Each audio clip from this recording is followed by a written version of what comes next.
அடுத்த அங்கம், அதாவது விழுதுகள் நிகழ்ச்சியின் கடைசி அங்கத்துக்கு போகக்கூடிய நேரம் வந்துருச்சு. எதுவும் சொல்ல போறீங்களா குறிப்பா? அதாவது வாழ்க்கையில வெற்றி பெற பல வழிமுறைகள் இருந்தாலும் அதை பின்பற்றினாதான் அந்த வெற்றி வந்து நமக்கு கைக்கு வந்து சேரும் இல்லையா? சும்மா வழிமுறைகளை சொல்லிக்கிட்டே போனா மட்டும் அது வந்து ஒத்து வராது. எல்லாம் மனசுதான் காரணம் சுதா. அந்த ஒரு நம்பிக்கையோடு பாக்கியம் அம்மா வழங்கும் நலவியல் குறிப்பு.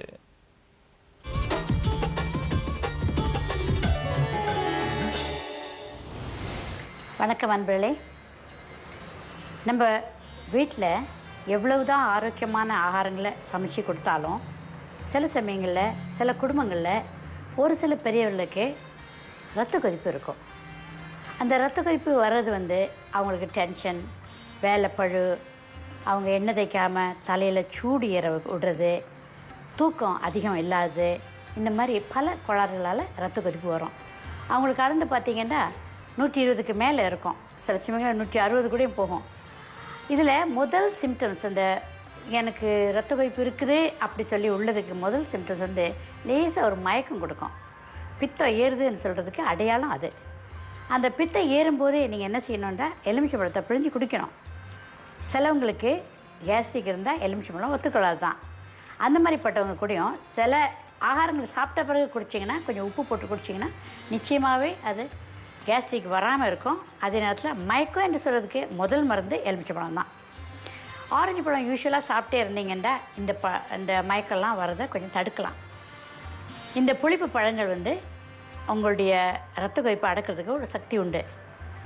அதனால தான் நம்ம அறுசுவையிலையும் புளிப்பு என்பது ஒரு சுவையாக நம்ம சேர்த்து சாப்பிட்றது. ஆக இன்று நம்ம பேச போகிறது வந்து பிளிம்பிங் ஸ்டார் ஃப்ரூட். இது பெருசு, இது வெளிநாட்டில் உள்ளது. இந்த பழத்தை வந்து நீங்கள் சில சமயங்களில் ஆகாரத்தோடு சாப்பிட்லாம். ஒவ்வொரு நாளும் ஒரு 2-3 நாளாவது ஒரு வாரத்துக்கு சாப்பிட்டிங்கன்னா ரொம்ப நல்லது. ஏனெண்டா யாருக்கு இரத்த கொதிப்பு இருக்குதோ அவங்களுக்கு இதில் ஜூஸு கொஞ்சம் எடுத்து பிளெண்ட் பண்ணி ஜூஸாக காலையில் வெறும் வயிற்றில் கொடுத்திங்கன்னா ரொம்ப வேலை செய்யும். மயக்கம் உடனே நிற்கும். அவங்களுடைய இரத்த கொதிப்பு வந்து அந்த லெவலுக்கு கொஞ்சம் கொஞ்சம் இறங்கி வந்துடும். இதுக்கு கூட செல்லரி இந்த மாதிரி 2-3 மருந்துகளை சேர்த்து சொல்லலாம். அதை அப்புறம் விளக்கமாக சொல்கிறேன். இந்த மருந்தும் இதை ஒரு பழமாக சாப்பிட்றத விட மருந்தாகவும் பாவிக்கிறது நல்லது. இதை நீங்கள் வாரம் ஒரு தடவை என்ன செய்யணுண்டா, பிள்ளைகள்லாம் சாப்பிட்றது மாதிரி சின்ன சின்னதாக அழகாக, இது வந்து ரொம்ப அழகாக இருக்கும் பாருங்கள். ஸ்டார் ஃப்ரூட்டுன்னு சொல்கிறதுக்கே அழகு இந்த மாதிரி ஸ்டார். ஸோ ஸ்டார் ஃப்ரூட் இதை வாங்கி கொஞ்சம் சின்ன பிள்ளைகளுக்கு கொடுக்கும்போது உப்பு போட்டுக்குங்க, கொஞ்சம் சீனி போட்டுக்குங்க, அல்லது தேன் ஊற்றிக்குங்க. அதில் தொட்டு சாப்பிட்ற மாதிரி சின்னதுலேயே பழக்கிறங்க. அப்போ தான் எல்லா பழங்களுமே சாப்பிட்டு வந்திருக்கிறோம் என்ற உள்ள ஒரு இதில் அவங்க பழங்களை சாப்பிட ஆரம்பிப்பாங்க. அப்போ அவங்களுக்கு சீக்கு இருக்கும்போதும் ஒரு நோய் வந்துருச்சுன்னு சொல்லும் போதும் உடனே இதை எடுத்து பிளெண்ட் பண்ணி ஜூஸ் குடித்தாங்கன்னா அது அடங்கும். இது வந்து மருத்துவத்தில் உண்மையாகவே இந்த மாதிரி இரத்த கொதிப்பு அடங்குறது தான். மற்றபடி நீங்கள் கறிகளில் ஏதாவது போடணும்னு நினச்சிங்கன்னா கொஞ்சம் புளிப்பு பத்தலையா ஒரு 2 துண்டு எடுத்து அதில் போட்டுருங்க. புளிக்கு பதிலாக இது பழங்களை போட்டால் அது ஒரு டேஸ்ட்டாக இருக்கும். சுவையாக கறி வைக்கிறீங்க, ஒரு வெந்தய கறியெல்லாம் குழம்புலாம் போடும்போது இதை போட்டு செய்திங்கன்னா இன்னும் ரொம்ப டேஸ்ட்டாக இருக்கும். ஆக இந்த மாதிரி உள்ள மருந்துகளுடைய பழங்களுடைய மருத்துவத்தன்மையை தெரிஞ்சு நீங்கள் உபயோகிக்கிறத நான் சொல்கிறதுலேருந்து நீங்கள் புரிஞ்சுக்குவீங்கன்னு நினைக்கிறேன். ஆக இந்த பழம் ஒரு நல்ல பழம். தயவுசெய்து இதெல்லாம் சாப்பிட்டு அடிக்கடி இதை வாங்கி உபயோகித்து நன்மை பெறுவீங்க என்று நம்பி விடைபெறுகிறேன். வணக்கம்.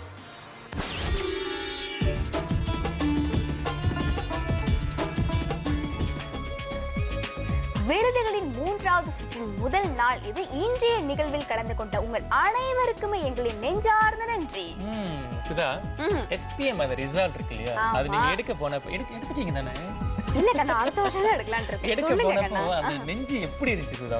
பட அடிச்சுக்கிச்சு. ஆமா, இன்னும் 2 வாரத்துல, இந்த மாசம் 2வது வாரத்துல வந்து எஸ்பிஎம் எழுதுன, போன வருஷம் எஸ்பிஎம் எழுதுன மாணவர்களுக்கு நெஞ்சு படன்னு அடிக்க போகுது. ஏன்னா அடுத்த இந்த மாசம் 2வது வாரத்துல வந்து எஸ்பிஎம் ரிசல்ட் வெளியாக போறதா சொல்லியிருக்காங்க. சுமார் 4,422,936 பேர் போன வருஷம் எழுதியிருக்காங்களாம். இன்னும் 2 வாரத்துல அவங்களோட ரிசல்ட் தெரிய போகுது. எப்பயிலிருந்து கொஞ்சம் மெதுவா அப்படி பக்குவமா இருங்களேன் கண்ணா. நம்முடைய தம்பி தங்கை நிச்சயமா நல்லா தான் எழுதியிருப்பாங்க. சரி, அந்த வகையில நீங்க சற்றுமுன்பு பரீட்சையை பத்தி சொன்னீங்க, முடிவுகள் பத்தி சொன்னீங்க. நான் வந்து மன உளைச்சல் சம்பந்தமா ஒரு தகவல் கொண்டு வந்திருக்கேன். அதாவது மன உளைச்சல் ரொம்ப அதிகமாயிருச்சு, அபாய அறிவிப்பு நீங்க பாத்தீங்கன்னாக்க நெஞ்செரிச்சல் ஏற்படுமா. அதாவது மன உளைச்சல் அதிகமா ஏற்படும் போது இந்த வயிற்றுல இருக்கக்கூடிய அமிலம் வந்து அதிகமாக சுரக்கும் அப்படின்னு சொல்றாங்க. அந்த சமயத்துல என்ன பண்றாங்கன்னா நம்ம அதிகமா சாப்பிடுவோம் மன உளைச்சல் இருக்கும்போது. ஆக இந்த அமிலங்கள்லாம் வந்து பின்னுக்கு தள்ளப்படும், அதாவது நெஞ்சு பகுதிக்கு தள்ளப்படும் அப்படின்னு சொல்றாங்க அதிகமாகும் போது மன உளைச்சல்.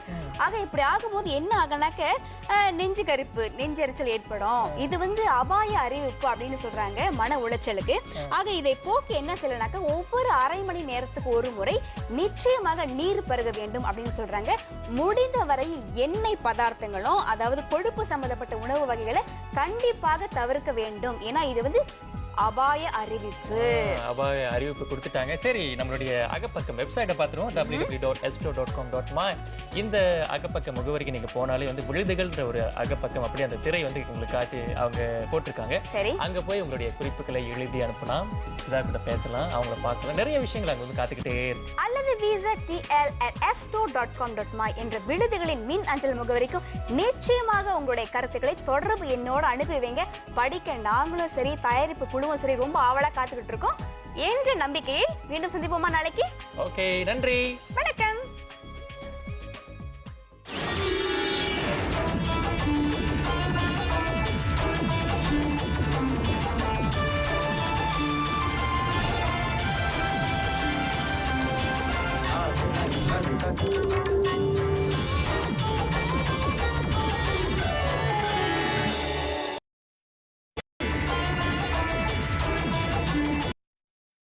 இவ்வளவு விஷயங்கள் இருக்கா? நிச்சயமா டாக்டர் சொன்ன அத்தனை விஷயங்களும் உங்களுக்கு வந்து சேர்ந்திருக்கணும்னு நம்புறோம். ஆக யோகாசனம் செய்ய வாய்ப்பு இருந்ததுன்னா நிச்சயமா நீங்க வந்து பயன்படுத்திக்கணும். ஏன்னா உடலுக்கும் மனதுக்கும் நிச்சயமா அது ஒரு நல்ல வாழ்க்கைக்கு வழிவகுக்கும் அப்படின்னு டாக்டரே சொல்லியிருக்காரு. சரி, அதோட வந்து இப்ப தொடரும் அங்க வந்து திரும்ப பாக்கியம் அம்மா காத்துக்கிட்டே இருக்காங்க உங்களுக்காக நலவியல் குறிப்பு.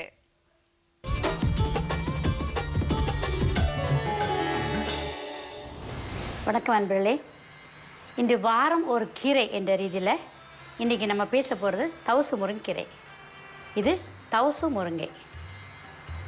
தவுசு முருங்கை என்று ஏன் பேர் இருந்ததுன்னா தவுசு செய்கிற முனிவர்களால் இது அதிகமாக பாவிக்கப்பட்டது. அந்த முனிவருடைய பசி அடக்கிறதுல இது ரொம்ப சிறந்தது. பொதுவாக நம்மளாம் சாப்பிடும்போது இது கொஞ்சம் வாய்வு ஆனது. ஆனால் வாய்வை கொஞ்சம் கட்டுப்பட்டுச்சுன்னா கொஞ்சம் தேங்காய் பூ போட்டுட்டு பரட்டி சாப்பிட்லாம். வாரம் ஒரு முறை அல்லது 2 வாரத்துக்கு ஒரு முறை சாப்பிட்றது தான் சிறப்பு. அடிக்கடி சாப்பிட்டிங்கன்னா நிச்சயமாக முதுகெல்லாம் வாய்வு பிடிச்சிரும். இந்த கீரையை நம்ம முதியோரெலாம் என்ன செய்வாங்கன்னா இதில் வாய்வு இருக்கிறது இப்படியே உருவி அதை ஒரு முறித்து அந்த முருகல்னால அவங்களுடைய வாய்வெல்லாம் போகும்னு சொல்லிட்டு ஒரு ஐதீகம் உண்டு. ஆனால் இப்போ நீங்கள் குழந்தைகளுக்கு கொடுக்கும்போது சின்னதாக வெட்டி அதை அரிஞ்சு சின்னதாக பரட்டி கொடுக்கலாம். ஏண்டா நமக்குள்ள பழக்கம் வந்து பெருசாக அப்படியே உருவி அதை ஒரு தண்ணிச்சாரா அதில் கொஞ்சம் தேங்காய் பால் ஊற்றி கொஞ்சம் பருப்பு போட்டு தண்ணிச்சாரா தக்காளி பழம் ஒன்று போட்டு அது தண்ணிச்சாரா கொடுப்பாங்க. தண்ணிச்சாரா கொடுக்கும்போது அந்த பெரிய இலைகளெல்லாம் நல்லா சாஃப்டாக வெந்துடுது. அது ஒரு 2 வாரத்துக்கு ஒருக்கா கொடுக்குறது நல்லது. இதே மாதிரி மற்ற கீரைகளையும் தண்ணிச்சாறு வைக்கிற கீரைகள் ரொம்ப உண்டு. அது இந்த மாதிரி சின்னதாக போட்டு பரட்டி கொடுக்கும்போது சின்ன குழந்தைகளும் இதை மென்று சாப்பிட்றதுக்கு நல்லாயிருக்கும். இது தவிர்த்து காலில் சிலவங்களுக்கு வீக்கம் வந்து ரொம்ப ஒரு மாதிரி பாரமாக இருக்குதுன்னு சொன்னால் இந்த மருத்துவ ரீதியில் இதை இலையை பிழிஞ்சு இடித்து சாறு எடுத்து அந்த சாத்தை ஒரு பாத்திரத்தில் வச்சுட்டு இந்த கால் முழுகு வரைக்கும் சாறு எடுத்து வைக்கணும். பாதத்தை அதில் வைக்கணும். கொஞ்சம் நேரம் வச்சிங்கன்னா அந்த நகைக்கணுவிலிருந்து அழுக்கள் வந்து அந்த அந்த சாறில் அந்த அழுக்கள் தேங்கி வந்துடும். ஒரு 20 நிமிஷம் அப்படியே வச்சிட்டு இருக்கணும் காலை. அதுக்கு பிறகு அந்த கெட்ட நீர்கள் வந்த பிறகு நீங்கள் காலை எடுக்கலாம். ஸோ இதுதான் அந்த மருத்துவ குணம், நம்முடைய உடம்புல உள்ள அழுக்கை வெளியாக்குறது. அப்புறம் நீங்கள் அந்த சாறை எடுத்து வீசிடணும், அப்புறம் சாப்பிடக்கூடாது. இந்த மாதிரி அது மட்டும் இல்லை, ஏதாவது ஒரு வீக்கோ வலி இருந்தால் கூடயும் நீங்கள் அதே சாறை எடுத்து பூசி வைக்கலாம். தவச முருங்கீரை சாறு எடுத்து பூசி வைக்கலாம். ரொம்ப சிறப்பானது. இது சின்ன பிள்ளைகளுக்கு சொல்லிக் கொடுங்க. உங்களுடைய வீட்டில் உள்ள பெரியவங்க வந்து அடுத்தடுத்த வாலிப பிள்ளைகளுக்கு இதோடைய பயன்களை சொல்லி கொடுத்தீங்கன்னா அவங்க ஏதாவது ஒரு சின்ன பிரச்சனைகள் வருது வீட்டில் உள்ளவங்களுக்கு சொன்னால் அதை செய்துருவாங்க. தலையில் நெத்தியில் கூடயும் பத்து போடலாம். அந்த நீர் வீக்கத்தை நெற்றியில் உள்ள தலையில் உள்ள நீரெல்லாம் எடுக்கிறதுக்கு இந்த சாறு தண்ணி படாத சாறாக இருக்கணும். இடித்து புழிஞ்சு அந்த ரசத்தை எடுத்து இது பண்ணலாம். ஒரு கரண்டி ஒவ்வொரு நாளும் குடிச்சிட்டும் வரலாம். மருந்து என்று சொல்லும்போது ஒரு 3 நாள் அல்லது 5 நாள் ஒரு கரண்டி இடித்து சாறு எடுத்து குடிச்சிங்கன்னா குத்து இருமல், சும்மா குத்தி இருக்கிற இருமல் போகும். சில சின்ன கரப்பான்கள் போகும். ஏன் இது மாதிரி பொதுவாக எல்லாமே போகும்னு சொல்லும்போது இது இந்த ரத்தத்தை சுத்தி பண்ணுறது என்பது அர்த்தம். இதோடைய மெயின் அர்த்தம் ரத்தத்தை சுத்தி பண்ணுறது. அதனால் தயவுசெய்து இதெல்லாம் நீங்கள் பாவிச்சு நன்மை அடைவீங்கன்னு நம்புகிறேன். அடுத்து பேசும் வரைக்கும் வணக்கம்.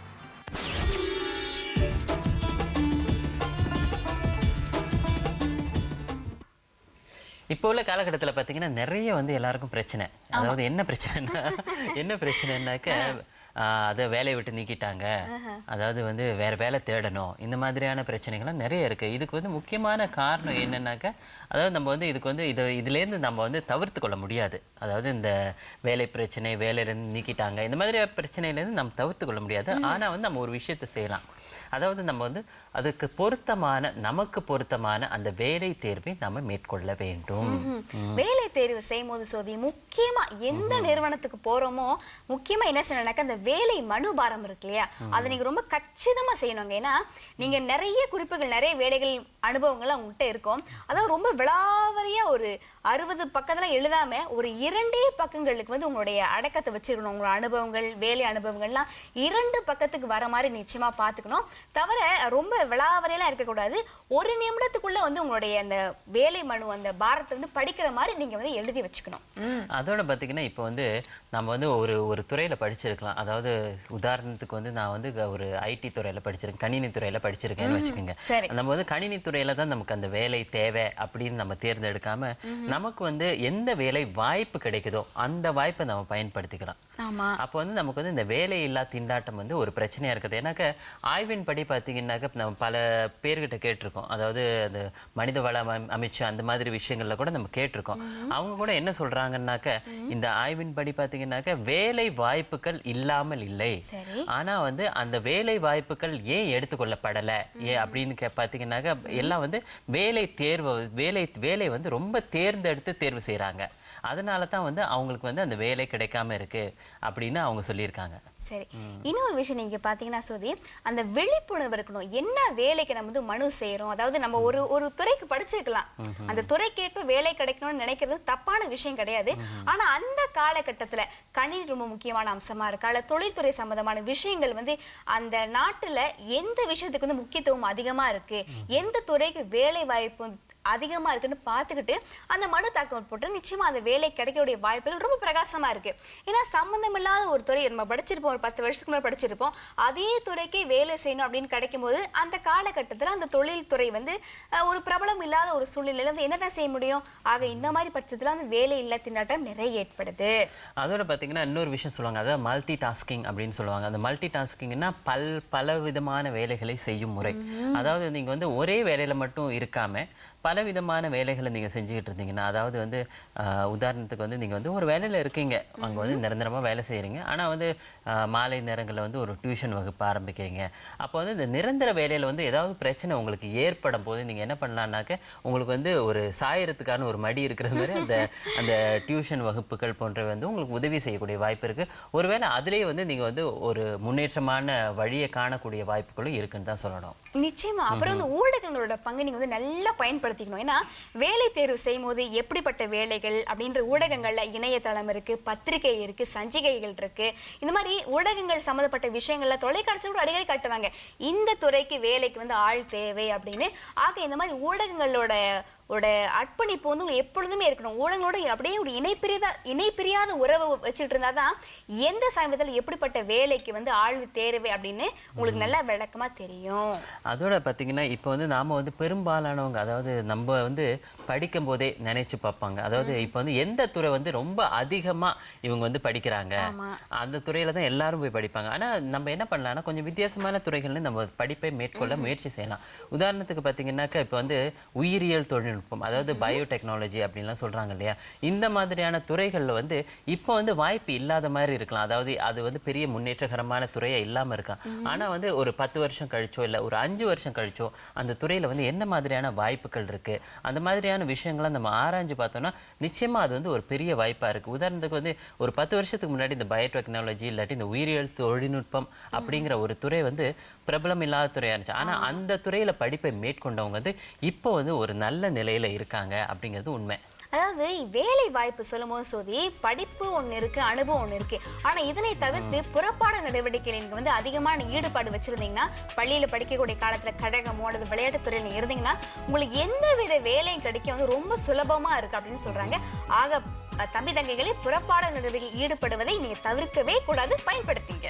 அதோட பார்த்தீங்கன்னா உங்களுடைய வேலை தேர்வை வந்து சிறப்பான முறையில் தேர்வு செய்யுங்க. நிச்சயமாக உங்களுக்கு வந்து அது ஒரு முன்னேற்றகரமான வாய்ப்பை வழங்கும் அப்படின்னு சொல்லி இன்றைய நிகழ்ச்சிக்கு வந்து ஒரு நிறைவுக்கு கொண்டு வந்துடலாம் நினைக்கிறேன். ஆக விடுதிகளில் நிறைய புது புது அங்கங்கள்லாம் வருது. உங்களுடைய கருத்துக்களை எப்பொழுதுமே viztl@astro.com.my என்ற மின் அஞ்சல் முகவரிக்கு அனுப்பிக்கிட்டே இருங்க. அந்த புதிய அங்கங்கள்லாம் எப்படிப்பட்ட திருப்தியை உங்களுக்கு கொடுத்திருக்கு போன்ற விஷயங்கள்லாம் உங்களுடைய மின்னஞ்சல் படிக்கும் போது எங்களுக்கும் தெரிய வருது.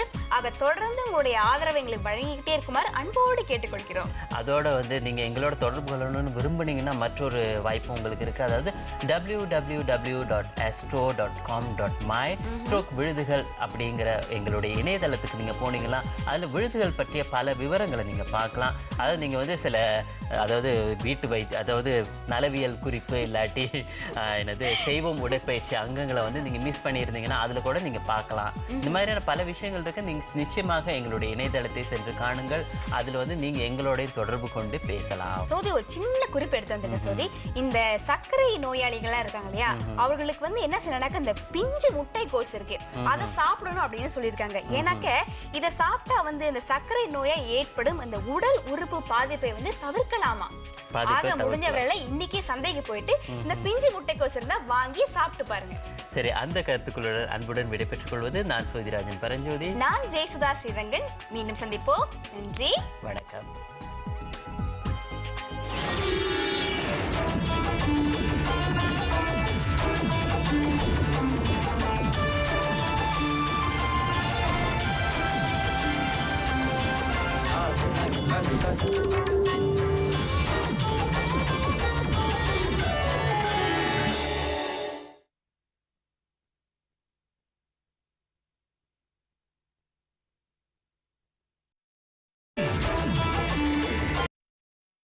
கடைசி அங்கம் பாக்கியம் வழங்கும் நலவியல் குறிப்பு.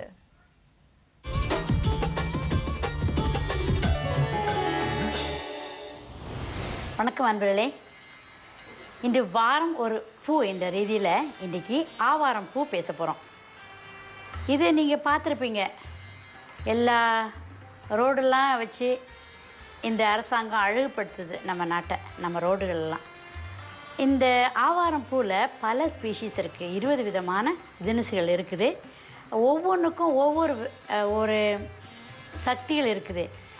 இனிப்பு நீருக்குன்னு சொல்லிட்டு பொதுவாகவே எல்லாருக்கும் தெரியும் ஆவாரம் பூ இனிப்பு நீருக்கு நல்லதுன்னு சொல்லிட்டு. அந்த இனிப்பு நீருக்கு சேர்றது ஒரு ஸ்பெஷல் ஸ்பீஷீஸ். அது கிடைக்காத நேரங்களில் என்ன செய்ய வேண்டாம், வெளிநாட்டிலேருந்து நம்ம இம்போர்ட் பண்ணி வர வச்சுக்குவோம். இந்த மாதிரி காஞ்சது. பொதுவாக இந்த மூலிகையும் பயன்படுத்தலாம். இந்த பூவையும் நீங்கள் பறித்து சுத்தப்படுத்தி கழுவிடணும். ஏன்னா அது அழுக்காக இருக்கும், ரோட்டில் உள்ளதெல்லாம். அதை கழுவிக்கிட்டு நீங்கள் வந்து சாப்பிட முடியும். இந்த பூவை தனிமையாக சாப்பிட முடியும், கழுவுனதை சாப்பிட முடியும். ஆக இது பயப்பட வேண்டாம். நீங்கள் இந்த இலைகள்லாம் எடுத்து காய வச்சு அரைச்சி உங்கள் மேனியை பொன்னாக்குறதுக்கு, இதுக்கு பேர் பொன் ஆவாரைன்னு சொல்கிறது. ஆவாரையில் பொன் ஆவாரை வந்து உடம்பை பொன்னாக்கக்கூடிய சக்தி இருக்குது. அதனால் இந்த உடம்புல பூசி குளிக்கிற மருந்துகளையும் இந்த பூவும் சேரும், இந்த இலையும் சேரும். ஒரு சரக்காக சேரும், பல சரக்குகள் சேர்த்து தான் ஒரு மருந்து உண்டாக்குவோம். அது இது சேரும்.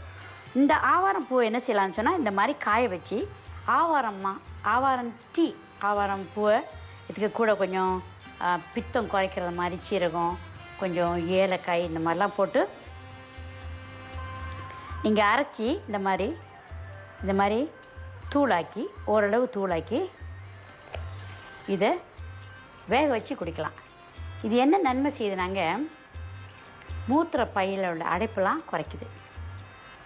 நல்லா மூத்திரம் போகும், நல்லா இலகலாக ஜாமானுக்கு போகும். இனிப்பு இதை கட்டுப்பாட்டுக்குள்ளே கொண்டு வைக்கும். இந்த ஆவாரம்பூ டீயை குடிக்கிறதுனால அந்த காலத்துலலாம் நம்முடைய மக்கள் வந்து ஆவாரம்பூ டீ தான் குடித்தாங்க, செம்பருத்தம்பூ டீ குடித்தாங்க, ஆவாரம்பூ டீ குடித்தாங்க. இதனால் என்ன செய்யுதுன்னு சொன்னால் அவங்களுடைய கிட்னி சுத்தப்படுத்தப்பட்டு அவங்களுடைய இனிப்பு கூடாது, இரத்த கொதிப்பு கூடாது, கொழுப்பு கூடாது. ஆக இதெல்லாம் சரியாக்கணும்னு சொன்னால் இந்த மாதிரி நம்முடைய மூலிகையிலேயே நீங்கள் தண்ணி வச்சு கொடுக்கணும். சில சமயம் கேட்பாங்க, குழந்தைகளுக்கு என்னங்க கொடுக்கலாம், தேன் நல்லதில்லை, கோப்பி நல்லதில்லை, கொக்கோ ட்ரிங்க்ஸ் நல்லதில்லை, எது குடிக்கலான்னு சொன்னாங்கன்னா இந்த மாதிரி உள்ள பூக்களை காய வச்சு அதை பவுடர் பண்ணி அதில் நீங்கள் வேக வச்சு சூப் மாதிரி செய்து கொடுங்க. இதுதான் டீ. இந்த மாதிரி சரக்குகளை நீங்கள் உபயோகிக்கிறனால உங்கள் குடும்பத்துடைய ஆரோக்கியம் பாதுகாக்கப்படும் என்று சொல்லி அன்போடு விடைபெறுகிறேன். வணக்கம்.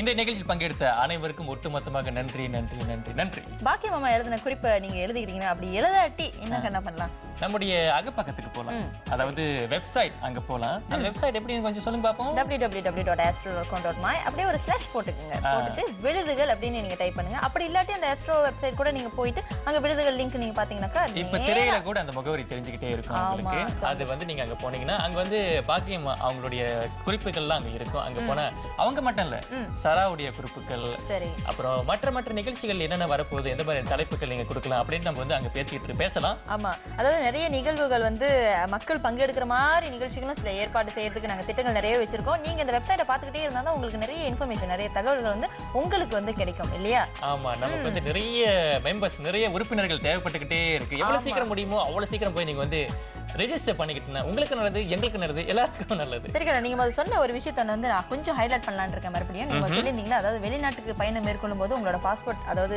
நீங்க வந்து வெளிநாட்டுக்கு போக முடியுமா, அது தகுதி இருக்குதா அப்படின்ற செக் பண்ணிக்கலாம் இல்லையா? www.eme.gov.my அப்படி போனீங்கன்னாக்கா நம்மளோட சில விஷயங்கள் வந்து தெரிஞ்சுக்கலாம். இந்த மாதிரி நம்ம டிராவல் பண்ண முடியுமா? ஏன்னா கிட்டத்தட்ட 3 லட்சம் பேர்கிட்ட வந்து தடை விதிக்கப்பட்டிருக்கு. அதுலயும் வந்து 60 விழுக்காடு வந்து நம்மளுடைய மலேசியன் மை கார்டு ஹோல்டர்ஸ் அப்படின்னு சொல்லியிருக்காங்க. இதுல எதுவும் பிரச்சனை வந்திருக்கா சுஷ்மிதா, இந்த அளவுக்கு நீங்க சொல்றீங்க?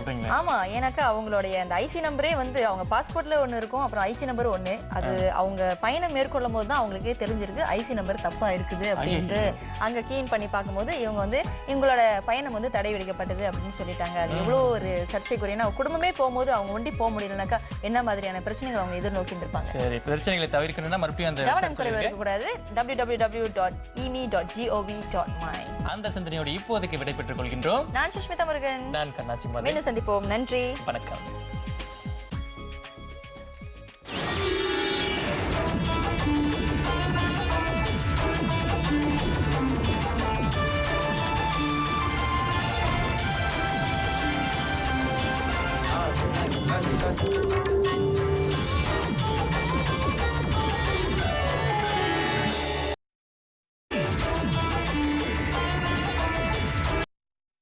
படிக்கும் பழக்கத்தை நாம தான் வந்து தினந்தோறும் வாழ்க்கையில் அமலப்படுத்திக்கிட்டே இருக்கணும் என்று கூறி இது உங்களுக்காக திருமதி பாக்கியம் காத்துக்கிட்டே இருக்காங்க. உங்களுக்காக நலவியல் குறிப்பு.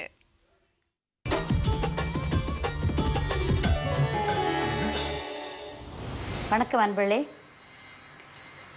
உங்களுக்கு இந்த ஒரு சரக்கு காட்டினா தெரியுதான்னு பாருங்கள். இதுக்கு பேர் கரியப்போளம்.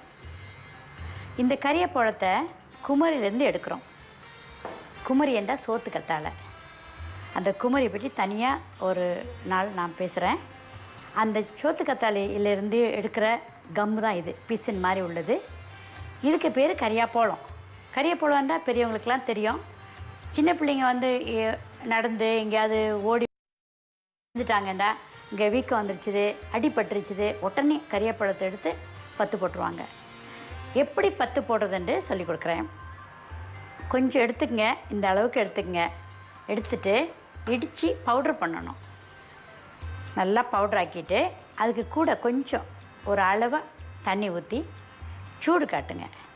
இதில் தண்ணி ஊற்றலாம், அல்லது எலுமிச்சப்பழ சாறு ஊற்றலாம், அல்லது அரிசி கழுவுற தண்ணியும் ஊற்றலாம். இந்த மூணில் ஏதாவது ஒன்று ஊற்றி லேசாக சூடு காட்டுங்க. சூடு காட்டி அப்படியே கொதி வரும். கொஞ்சம் தண்ணியெல்லாம் இறங்கிடுச்சின்னு சொன்னால் அந்த கொதி வந்து மேலெல்லாம் பொங்கி வரும். நீங்கள் வந்து ஒரு குச்சி எடுத்து கிண்டிகிட்டே இருக்கணும். ஏன் குச்சின்னு சொல்கிறேன்டா, கரண்டியில் எல்லாம் ஒட்டிக்கும். அதனால் குச்சி என்றால் ஈஸி, அப்படியே கடைஞ்சிட்டு அது தூக்கி வீசிடலாம்.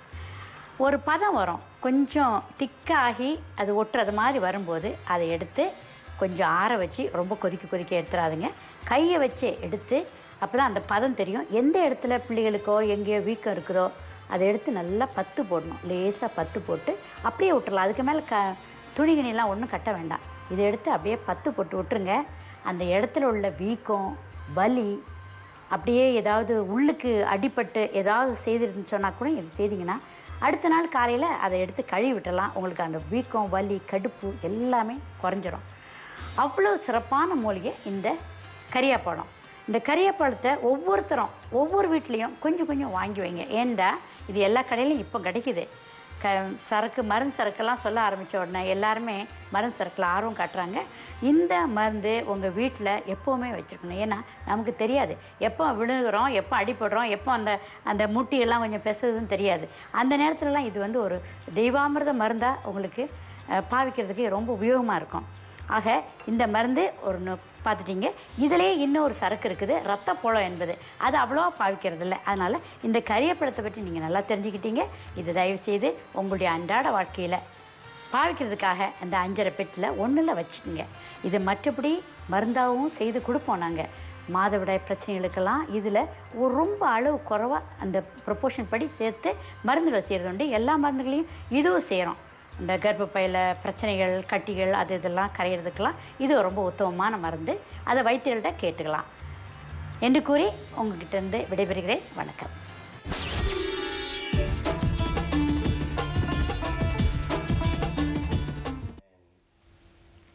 திரு வேமா அர்ஜுனன் அவர்களின் ஒரு நிரந்தர வரம் மற்றும் உறக்கம் களையட்டும் ஆகிய நூல்கள் பற்றிய விவரங்கள் நமது இணையதளத்தில் இடம்பெற்றுள்ளன. அதாவது www.astro.com.my/stroke விழுதுகள் என்ற இணையதளத்துக்கு நீங்கள் சென்றீங்கன்னா அங்கே வந்து இந்த நூல் பற்றிய விவரங்கள்லாம் இடம்பெற்றிருக்கு. அதோட மறக்காமல் இந்த புத்தக மன்றம், அதாவது நமது நூலறிவு புத்தக மன்றத்திற்கு நீங்கள் படித்த நூல்கள் பற்றிய விவரங்களையும் அனுப்புங்க. அதுவும் இந்த இணையதளத்தில் இடம்பெறக்கூடிய வாய்ப்புகள் நிறையவே இருக்குன்னு சொல்லலாம்.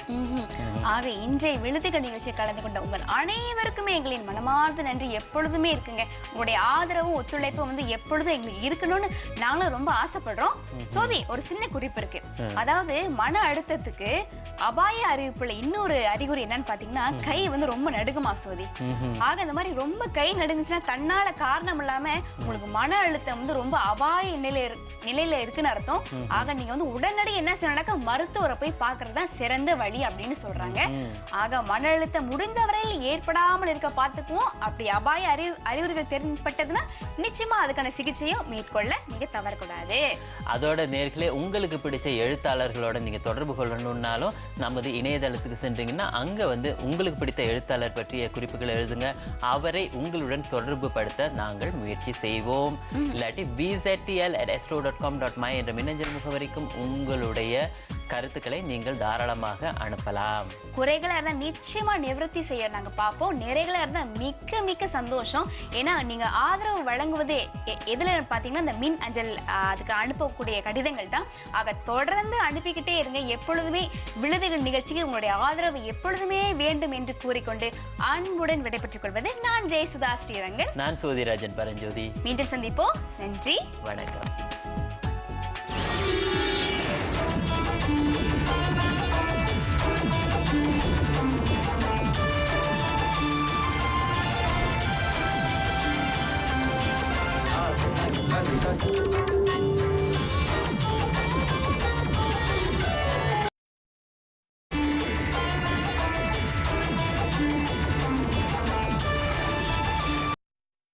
இப்போ உங்க இருவரையும் நன்றி, வணக்கம். உங்களோடதான் இல்ல, ஒரு நாளைக்கு இருக்கு, உங்களுக்கு இருக்குங்க.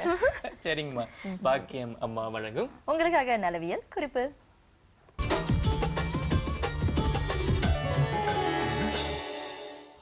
வணக்கம் அன்பர்களே. ஒரு குடும்பத்தில் எல்லாரும் ஆரோக்கியமாக இருக்கணும் சொன்னால் ஒரு தாய் தான் இதை எல்லாத்துக்கும் கவனம் செலுத்தணும். ஆண்களுக்கு பொதுவாக ரொம்ப நோய்கள் உண்டு. அதில் ரொம்ப முக்கியமான நோய்கள் வந்து நீர் பிரச்சனை, அவங்க ஏதாவது மாத்திரை மருந்துகளை சாப்பிடும்போது நீர் ரொம்ப உஷ்ணமாயிரும். உஷ்ணமாச்சுன்னா மஞ்சளாக போயிட்டுருக்கோம். இதை கொஞ்சம் கவனிக்காவிட்டால் அது வந்து கல் உண்டாயிரும். அப்போ சிறுநீர் எரிச்சலாக போகும். ஆக இந்த மாதிரி அவங்களுக்கு என்ன பிரச்சனைகள் வரும்னா ப்ரோஸ்டல் வெயின்ஸ்லாம் வீங்கிரும், ப்ரோஸ்டல் கிளான்ஸ் வீங்கிரும். அந்த மாதிரி ஆண்களுக்கு அது வர்றதுக்கு முன்பு இடுப்பில் வலி இருக்கும். பொதுவாகவே நீர் எரிச்சல், நீர் கடுப்பு இதெல்லாம் உண்டாகும். இதெல்லாம் தாண்டி அவங்களுக்கு இன்னொரு நோய் உண்டு, விந்து அதிகமாக போகிறது, மூத்திரத்திலேயே விந்து அதிகமாக போகிறது உண்டு. இன்னொன்று ஆண்மை குறைவு. இது ஆண்களுடைய பிரச்சனைகள். ஸோ இந்த சின்ன சின்ன பிரச்சனைகள்லாம் முதலாவதே ஒரு மனைவியானவள் நல்ல நல்ல மருந்துகளை கொண்டு வேக வச்சு கொடுத்தாங்கன்னு சொன்னால் அவங்களுக்கு சின்ன ஆரம்பத்திலேயே இது சரியாகிறதுக்கு வாய்ப்பு இருக்குது. நான் நெரிஞ்சில்னு சொல்லி ஒரு மருந்து இங்கே இருக்குது. நான் இதை காட்டுறது என்னென்னா உங்களுக்கு பல பேருக்கு தெரியாமல் இருக்கலாம். இதுக்கு பேர் பெரிய நெரிஞ்சல். இது பெரிய நெரிஞ்சல், இது சின்ன நெரிஞ்சல். இப்படி 2 விதமான நெரிஞ்சல் இருக்குது. நெரிஞ்சல்லாம் பொதுவாகவே ஊர்லெல்லாம் போனீங்கன்னா இந்தியாவில் தரையில் படர்ற கொடியாக இருக்கும், சின்ன சின்ன செடியாக இருக்கும். அந்த செடியில் நம்ம காலை வச்சுட்டா குத்திரும், முள் குத்திரும், நெரிஞ்சல் முள். இதுக்கு பேர் யானை வணங்கி என்று சொல்லி ஒரு பேர் உண்டு. ஏனெண்டா யானைகள் நடக்கிற பாதையில் இது இருக்கிறதுனால யானையே தலை குனிய வைக்கிறக்கூடிய ஒரு முள்ளான ஒரு மூலிகை இது. யானை வணங்கி கீழே உட்கார்ந்து தான் அப்புறம் அதை எடுத்து போட்டப்போ தான் அதுக்கு நடக்க முடியும். ஆக இந்த மூலிகை வந்து சின்னதாக இருக்கும்போது அப்படியே பச்சையாக கூட எடுத்து உரித்து சாப்பிட்றது உண்டு. அந்த காலத்துலலாம் சாப்பிடுவாங்க. இப்போ இங்கெல்லாம் நெரிஞ்சல் பார்க்க முடியல பொதுவான இடங்களில். ஆனால் நீங்கள் தெரிஞ்சு வைக்க வேண்டியது கடை சரக்கா இதை கடையில் போய் வாங்கலாம். நெரிஞ்சல் என்று கேட்டு வாங்கி இதை கொஞ்சம் வேக வச்சு அந்த தண்ணியை கொடுங்க. வீட்டில் சில பேருக்கு இடுப்பு வலிக்குது அல்லது மூத்திர எரிச்சலாக இருக்குன்னு சொன்ன உடனே நெரிஞ்சலை வாங்கி கொஞ்சம் வேக வச்சு கொடுங்க. எப்படி பாலி உங்களுக்கு தெரியுமோ, பாலி குடிச்சோடனே குளிர்ச்சி என்பது எல்லாருக்கும் தெரியும். இது நெரிஞ்சல் என்பது ஒரு புது பாடம். நீங்கள் படித்து இதையும் நீங்கள் பயன்படுத்துனீங்கன்னு சொன்னால் உங்கள் வீட்டில் உள்ளவங்களாம் நல்ல சௌரியமாக வாழ்வாங்க. நீங்கள் சித்த வைத்தியர்கள்ட்ட போனீங்கன்னா இது சேர்ந்த மூலிகையில் உள்ள சரக்குகள் கொடுத்து அதை டீ மாதிரி வேக வச்சு கொடுங்கன்னு சொல்லுவாங்க. இதில் பல சரக்குகளும் சேரலாம், தனியாகவும் நீங்கள் குடிக்கலாம். நீங்கள் தயவுசெய்து இந்த காது கொடுத்து கேட்குறதெல்லாம் நீங்கள் அனுபவத்தில் கொண்டு வந்து பயன்பெறுவீங்கன்னு நம்பி வணக்கம் சொல்லி விடைபெறுகிறேன். வணக்கம்.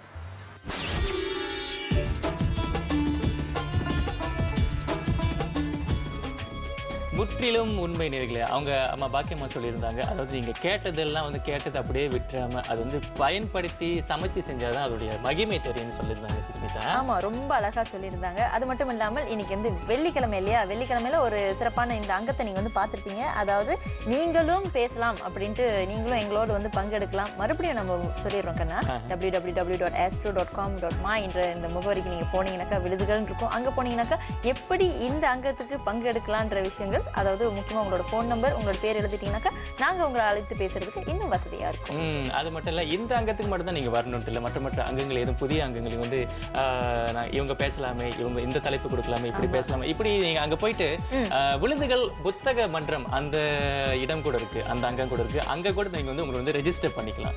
அந்த மாதிரி ரெஜிஸ்டர் பண்ணிங்கன்னா நீங்கள் வந்து நீங்களும் மறுபடியும் இங்கே விழுதுகள் அரங்கத்துக்கு, அதாவது அவங்க படித்த புத்தகத்தை பற்றி கூட அதில் எழுதி வைக்கலாம்.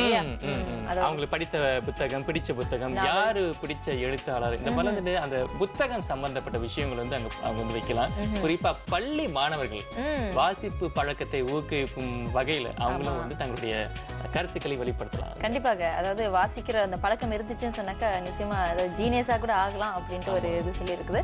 நிச்சயமா உங்களுக்கும் அந்த ஆசைகள் ஆர்வம் இருந்தாக்கா எங்களோட தாராளமாக நீங்க பங்கெடுக்கலாம். சமையலில் சிறந்தவர்கள் யாராக இருக்கட்டும், யாரா இருக்கட்டும், என்ன ஆணா இருந்தா என்ன, பெண்ணா இருந்தாலும் சரி, அது வந்து ஒரு சின்ன ஒரு தலைப்பு. இந்த ஆணுக்கும் பெண்ணுக்கும் நீங்க பாத்தீங்கன்னா அதாவது சரிசமமா வந்துட்டாங்க இல்லையா? நம்ம ஏன் அதை வந்து சர்ச்சையாக்கிக்கிட்டு, சாப்பிட்டா சரி, வந்தா சரி. அதாவது ஒரு விமானமே ஒரு பெண்ணு ஓட்டும் பொழுது சமையல்ல ஆண் இருக்க மாட்டாங்களா? என்ன சொல்லுங்க, அம்மா சாப்பாடு, அம்மா சாப்பாடு. அவங்க எப்ப கிடாக்கு போறீங்க கண்ணா? அனைவரும் அடுத்த வாரம். நிச்சயமா நிறைய பேர் வந்து இப்ப நம்ம சொல்லிட்டோம்னா அவங்களுக்கும் அந்த ஞாபகம் வந்திருக்கும் இல்லையா? எதை மறந்தாலும் அந்த ஊட்டிய அந்த கை, அந்த அம்மா, அந்த ஒரு பிடி சோற்று வந்து நிச்சயமா அது நினைவுல இருந்துகிட்டே இருக்கும். வேணா கண்ணா, அழுவக்கூடாது. நிச்சயமாக தாராளமாக நீங்கள் எங்களுடைய எல்லா அங்கங்களையும் பங்கு எடுக்கணும். உங்களுடைய ஆதரவு எங்களுக்கு என்னைக்கும் தேவை தேவை தேவை என்று கூறிக்கொண்டே விடைபெற்றுக் கொள்கின்றோம். நான் கண்ணாசி மாதிரி, நான் சுஷ்மிதா முருகன். மீண்டும் சந்திப்போம். நன்றி, வணக்கம்.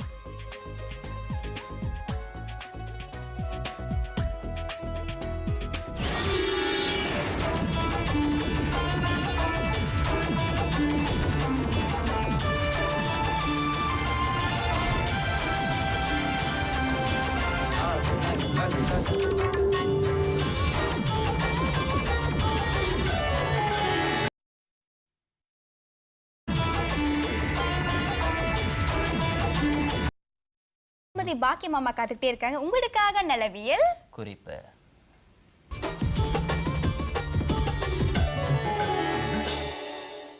வணக்கம் நண்பர்களே.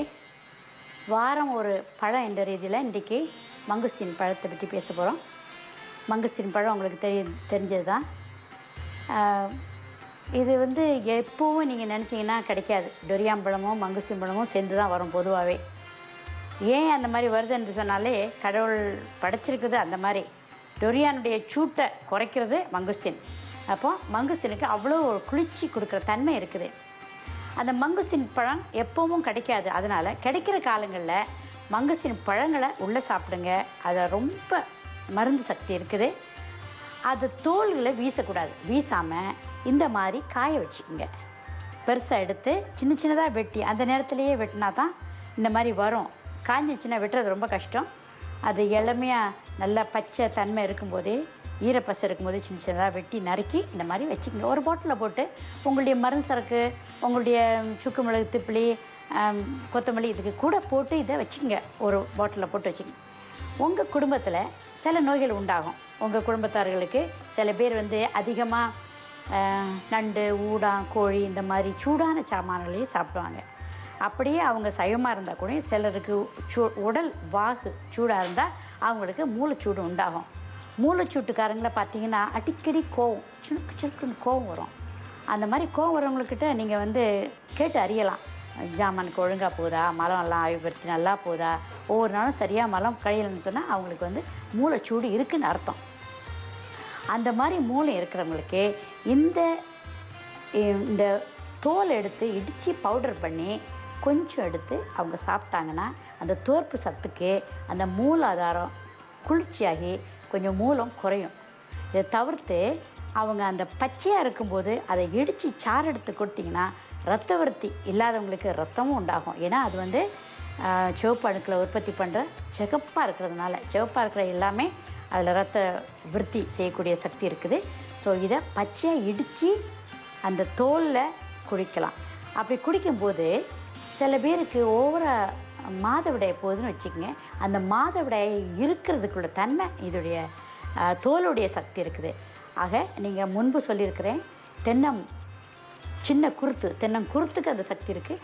அதே மாதிரி மங்குஸ்தீனுடைய தோலுக்கு இருக்குது. இந்த ரெண்டையுமே சேர்த்து நீங்கள் சாறு எடுத்து குடிக்கலாம். இது தனியாகவும் குடிக்கலாம். இந்த பழத்தை விட தோலில் சக்தி இருக்கிறதுனால நீங்கள் அவசியம் இதை பத்திரப்படுத்துங்க, வீசாதுங்க. இதை தவிர்த்து முகத்துக்கு க்ரீம்களுக்கு இப்போ ரொம்ப விலை ஏறிய மருந்தாக ஒரு க்ரீம் செய்கிறாங்க அந்த தோல்லேருந்து. நீங்கள் அழகுக்கு என்ன செய்யலாண்டா, அந்த தோல் எடுத்து பிளெண்ட் பண்ணி அதுக்கு கூட கொஞ்சம் மஞ்சள் போட்டுக்கங்க. பிளெண்ட் பண்ணி முகத்தெல்லாம் அழகாக பூசி வச்சுட்டு கொஞ்சம் நேரம், அரை மணி நேரம் கழிச்சு நீங்கள் கழுவுனீங்கன்னா தோல் முகம் ஒரு மாதிரி பளபளப்பான அழகு கொடுக்குது.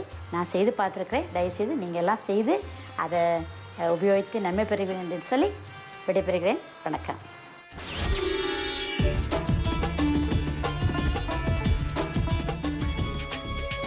சரி ரசிகர்களே, விழுதுகளோட இணையதளம், அதாவது அகப்பக்கம் வந்து ஆரம்பிச்சிட்டோம். www.astro.com.my/ விழுதுகள் என்ற பக்கத்துக்கு நீங்கள் போனீங்கன்னா அதில் வந்து எங்களை பற்றிய தகவல்கள் நிறைய இருக்குது. நீங்கள் அனுப்பக்கூடிய தகவல்களையும் நீங்கள் எங்களுக்கு அனுப்பலாம். உங்களை பற்றி நாங்கள் தெரிந்து கொள்ளவும் நல்ல வாய்ப்பு இருக்கும். அப்புறம் சில நம்மளுடைய அங்கங்கள், அதாவது வந்து நலவியல் குறிப்பு, அப்புறம் வந்து செய்வோம் உடற்பயிற்சி போன்ற அங்கங்களும் அதில் இடம்பெற்றிருக்கு. நீங்களும் அதை காண தவறாதீர்கள். எங்களுக்கு நல்ல ஆதரவு கொடுத்ததற்கு மிக்க நன்றி. வணக்கம் போல உங்களுடைய கருத்துக்களை viztl@astro.com.my என்ற மில் அஞ்சல் முகவரிக்கு உங்களுடைய தொடர்பு என்னோட அனுப்பி வைங்க. ஏன்னா விழுதுகள் நீங்க பார்த்தீங்கன்னா ஒரு புதிய அங்கம் வந்திருக்கு, நீங்களும் பேசலாம்னு. ஆக அந்த அங்கத்தில் நீங்க பங்கு பெறணும்னு நினைச்சீங்கன்னாக்க உங்களுடைய தொடர்பு எண்ணை தான் நாங்க பயன்படுத்தக்கூடிய வாய்ப்பு இருக்கு. ஆக நிச்சயமாக தொடர்பு என்னோட கருத்துக்களை அனுப்புங்க. அதோட பார்த்தீங்கன்னா நூலறிவின் புத்தகம் மன்றத்துக்கும் தொடர்ந்து நீங்கள் படித்த புத்தகம் பற்றிய கருத்துக்களை அனுப்பி கொண்டே இருங்கள். சோதி, அன்னைக்கு நான் மன உளைச்சலுக்கு அபாய அறிவிப்பு வந்து நெஞ்செரிச்சலும் கை நடுக்கமோ காரணம்னு சொன்னேன். இன்னொரு அபாய அறிவிப்பு என்னன்னு பாத்தீங்கன்னா தீராத தலை சுற்றலாம். இதனை போக்க என்ன செய்யணும்னாக்க சர்க்கரை அளவை பரிசோதிக்க வேண்டும். 1 1 மணி நேரத்துக்கு ஒரு முறை வந்து தண்ணீர் குடிக்க வேண்டும். 2, மூன்றாவதாக மூச்சு பயிற்சி செய்யணும்னு சொல்லியிருக்காங்க. இது 3 செஞ்சு பார்த்து இன்னும் அந்த தீராத தலை சுற்றல் போலையா, நீங்க உடனடியாக மருத்துவரை நாட வேண்டும். சரி, அலாரம் பங்கேற்பாளர் தேர்வு, அதாவது அலாரம் பார்ட்டிசிபென்ட்ஸ் ஆடிஷன் வந்து வரும் 14 மார்ச் 2009 சனிக்கிழமை அன்று காலை 9 மணி முதல் மாலை 6 மணி வரை எஸ்டோவின் நார்த் என்ட்ரன்ஸில் நடைபெற உள்ளது. இதுல வந்து யார் யார் கலந்துக்கிறாங்கன்னா, மலேசியர்கள் 18 முதல் 40 வயது வரை உள்ளவர்கள் இதில் கலந்து கொள்ளலாம்.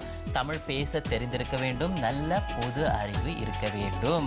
வரும்போது மறக்காம உங்களுடைய அடையாள கார்டு நகல் மற்றும் புகைப்படத்தை எடுத்து வரவும். தவறாம பாஸ்போர்ட் சைஸ் புகைப்படம் போதுன்னு நினைக்கிறேன். அதாவது தவறாமல் இந்த அலாரம் பங்கேற்பாளர் தேர்வில் கலந்து கொள்ளுங்க. அந்த கருத்துடன் உங்களிடமிருந்து அன்புடன் விடைபெற்றுக் கொள்வது நான் சோதிராஜன் பரஞ்சோதி. நான் ஜெயசுதா ஸ்ரீரங்கன். மீண்டும் மீண்டும் சந்திப்போம். நன்றி, வணக்கம்.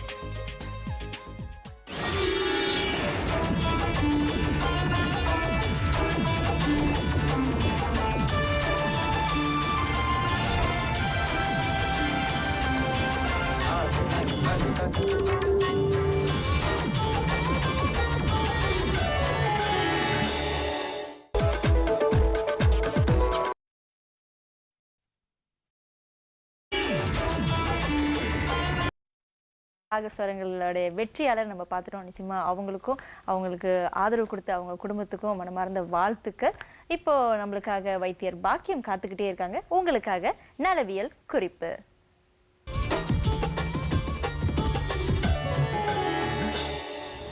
வணக்கம் அன்பர்களே. வாரம் ஒரு கீரை என்ற ரீதியில் இன்றைக்கு ஒரு கீரை கொண்டு வந்திருக்கலாம். இது நீங்கள் பல இடத்துல பார்த்துருப்பீங்க, மார்க்கெட்டில் கிடைக்காது. கொஞ்சம் ஞாபகப்படுத்தி பாருங்கள். எல்லா இடத்துலையும் காடு மாதிரி வளர்ந்துருக்கிற கீரை இது. இதுக்கு பேர் கோவை கீரை. இதில் பழம் உண்டு. கோவை பழம் போல் உதடெல்லாம் சிவந்ததுன்னு சொல்லிட்டு கவிதைகள்லாம் எழுதுவாங்க. அந்த அளவுக்கு ரொம்ப அழகாக இருக்கும் அந்த கோவைக்காய். கோவை பழத்தை நீங்கள் பார்த்துருக்கலாம். சில சமயங்களில் ஊர்லேருந்து இங்கே வரது உண்டு. இந்த கோவைக்கு என்ன பலன்டா,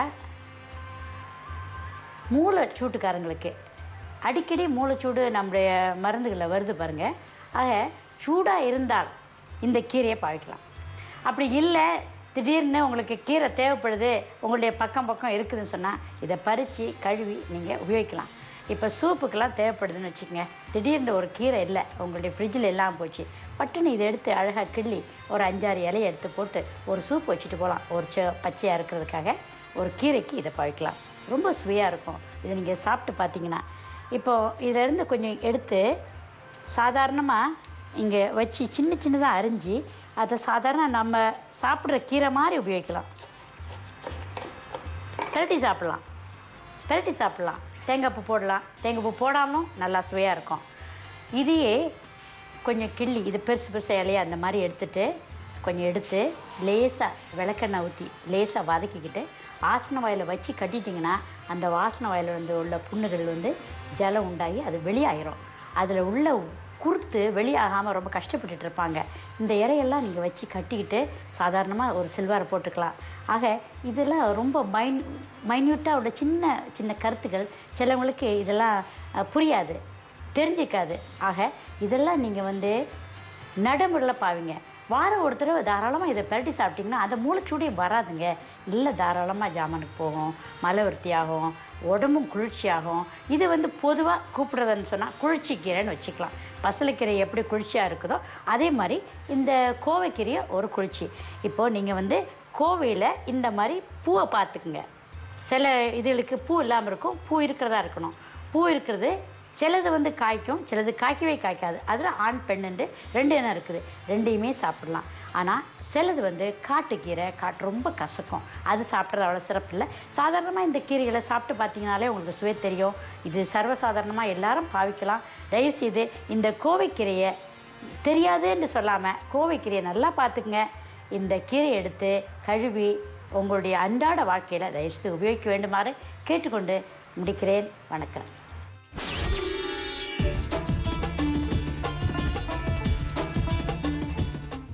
இன்னைக்கு ஒரு குட்டி தலைப்பு நேர்களுக்கு காத்துக்கிட்டு இருக்கு சுஸ்மிதா. சொல்லுங்க.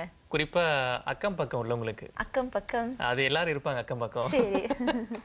அந்த நேரத்துல அண்டை வீட்டுக்காரர்களுக்கு இரவல் கொடுக்கலாமா அப்படின்னு ஒரு தலைப்பு கொடுத்துருக்கோம். இந்த இரவல்னா என்ன கண்ணா? பிஞ்சாம்ல? பிஞ்சாமா? என்னென்ன பிஞ்சாம் கொடுக்கலாம், என்னென்ன இரவல் கொடுக்கலாம்னு கேட்கலாம். அது வந்து கொடுக்கறது நல்லதா இல்ல ஆளை பார்த்து கொடுக்கணுமா இல்ல என்னென்ன கொடுக்கலாம்?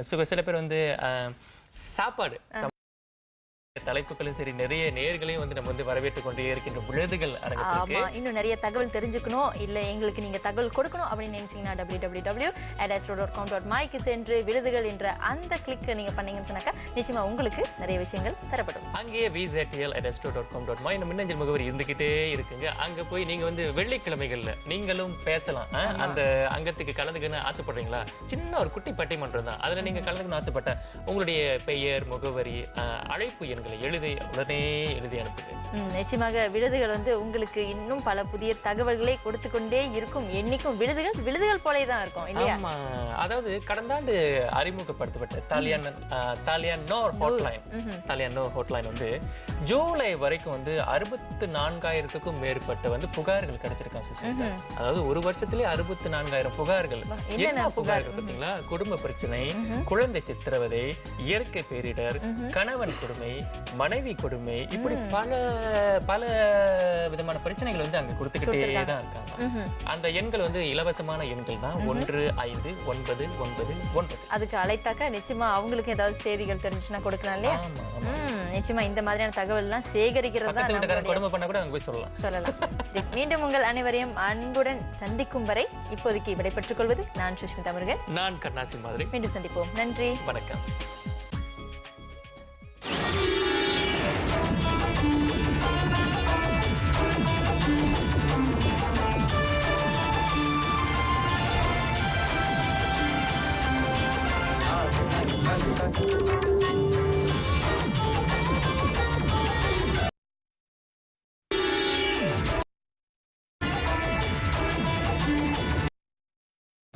உங்களுக்காக வைத்தியர் பாக்கியம் அவர்கள் வழங்கும் நலவியல் குறிப்பு.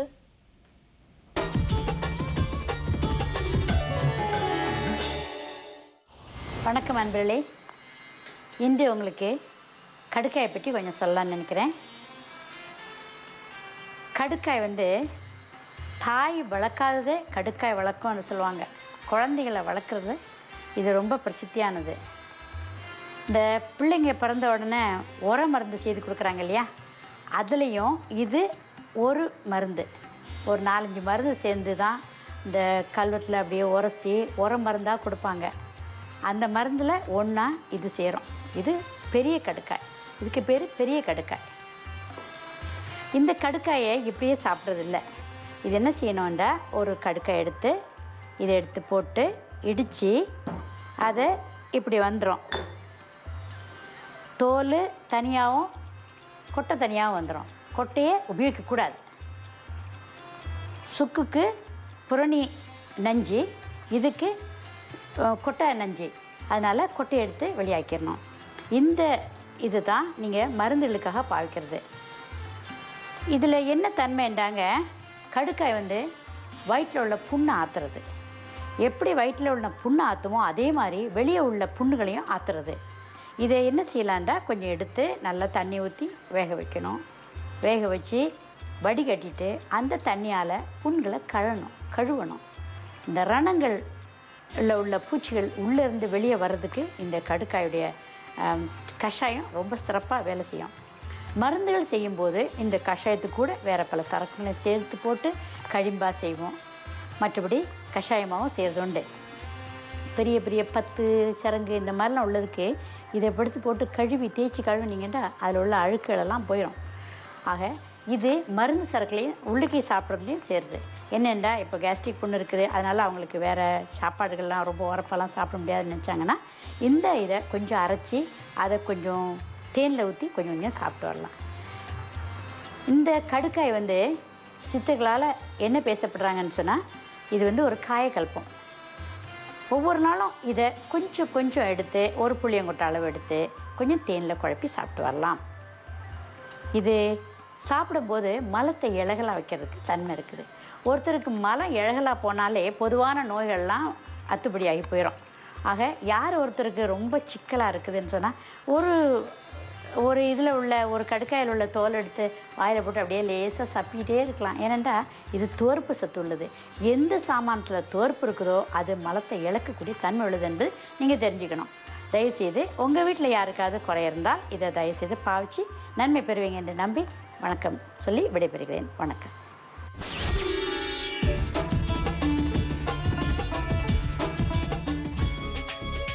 நம்மளுடைய www.astro.com.my இந்த மின்னஞ்சல் அகப்பக்க முகவரிக்கு போன போது ஸ்மிதா அந்த விழுதுகள் இருக்கு இல்லையா, அங்க சில நேயர்கள் வந்து பேசிக்கிட்டு இருந்தாங்க என்கிட்ட. பேசிக்கிட்டு இருந்தாங்கன்னா மின்னஞ்சல் மூலியமா தான் பேசிக்கிட்டு இருந்தாங்க. எப்படி இருக்கீங்க சுஷ்மிதா அக்கா, எப்படி இருக்காங்க, நீங்களும் சுஷ்மிதா வந்து எனக்கு ரொம்ப பிடிக்கும் தெரியுமா, அப்படிலாம் வந்து சில பேர் அந்த கருத்துக்கள் அனுப்பியிருந்தாங்க. சரி, இன்னமும் வந்து நம்ம நேயர்களுடைய கருத்துக்களை எதிர்பார்க்கிறோம். எங்க அனுப்பலாம் அவங்க கண்டிப்பா vzt@astro.com.my அனுப்பலாம். அதே சமயத்துல எங்க போனீங்கன்னா அந்த ஹோஸ்ட் அந்த பேஜ் போனீங்கனாலே உங்களுடைய கருத்துக்களை நீங்க ரிஜிஸ்டர் பண்ணிட்டு அதுக்கப்புறம் உங்களுடைய கருத்துக்களை எல்லாம் தாராளமாக நீங்க அனுப்பலாம். சரி, ஒரு அறிவிப்பு இருக்குன்னு சொன்னீங்க. ஆமா, இது வந்து வரும் சனிக்கிழமை 14ஆம் தேதி வந்து அலாரம் அந்த நிகழ்ச்சி வந்து மறுபடியும் சீசன் 2 வந்துருச்சு. அதற்கான பங்கேற்பாளர்கள் பார்ட்டிசிபென்ட்ஸ் இருப்பாங்க இல்லையா, வந்து உட்காந்து பேசிட்டு இருப்பாங்க. அவங்களுக்கான தேர்வு நடைபெற போதுதான் வரும் சனிக்கிழமை 14ஆம் நாள் காலை 9 மணியிலிருந்து 6 மணி வரைக்கும் இந்த தேர்வு நடக்க போகுது. பொதுமக்கள் குறிப்பா 18 வயசுல இருந்து 40 வயசு இருக்கிறவங்க எங்க வந்துருன்னா ஆஸ்ட்ரோ நார்த் என்ட்ரன்ஸுக்கு வந்துடணும்.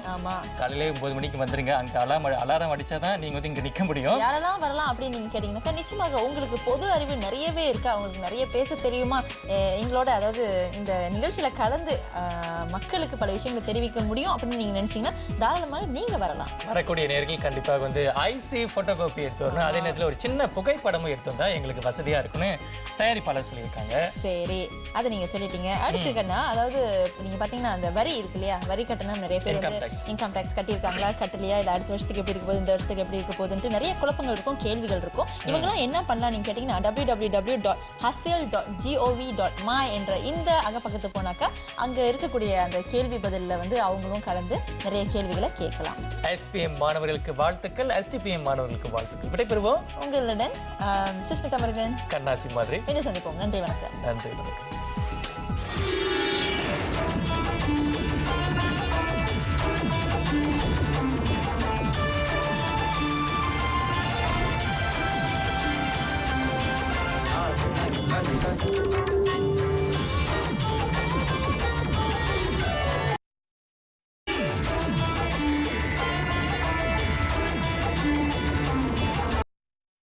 BK ஷோபா அவர்களை சந்தித்தோம். அதாவது சிந்தனை துளிகள் என்ற 2 புத்தகங்கள் பற்றி அவர் விரிவாக நமக்கு விளக்கம் அளித்தார்.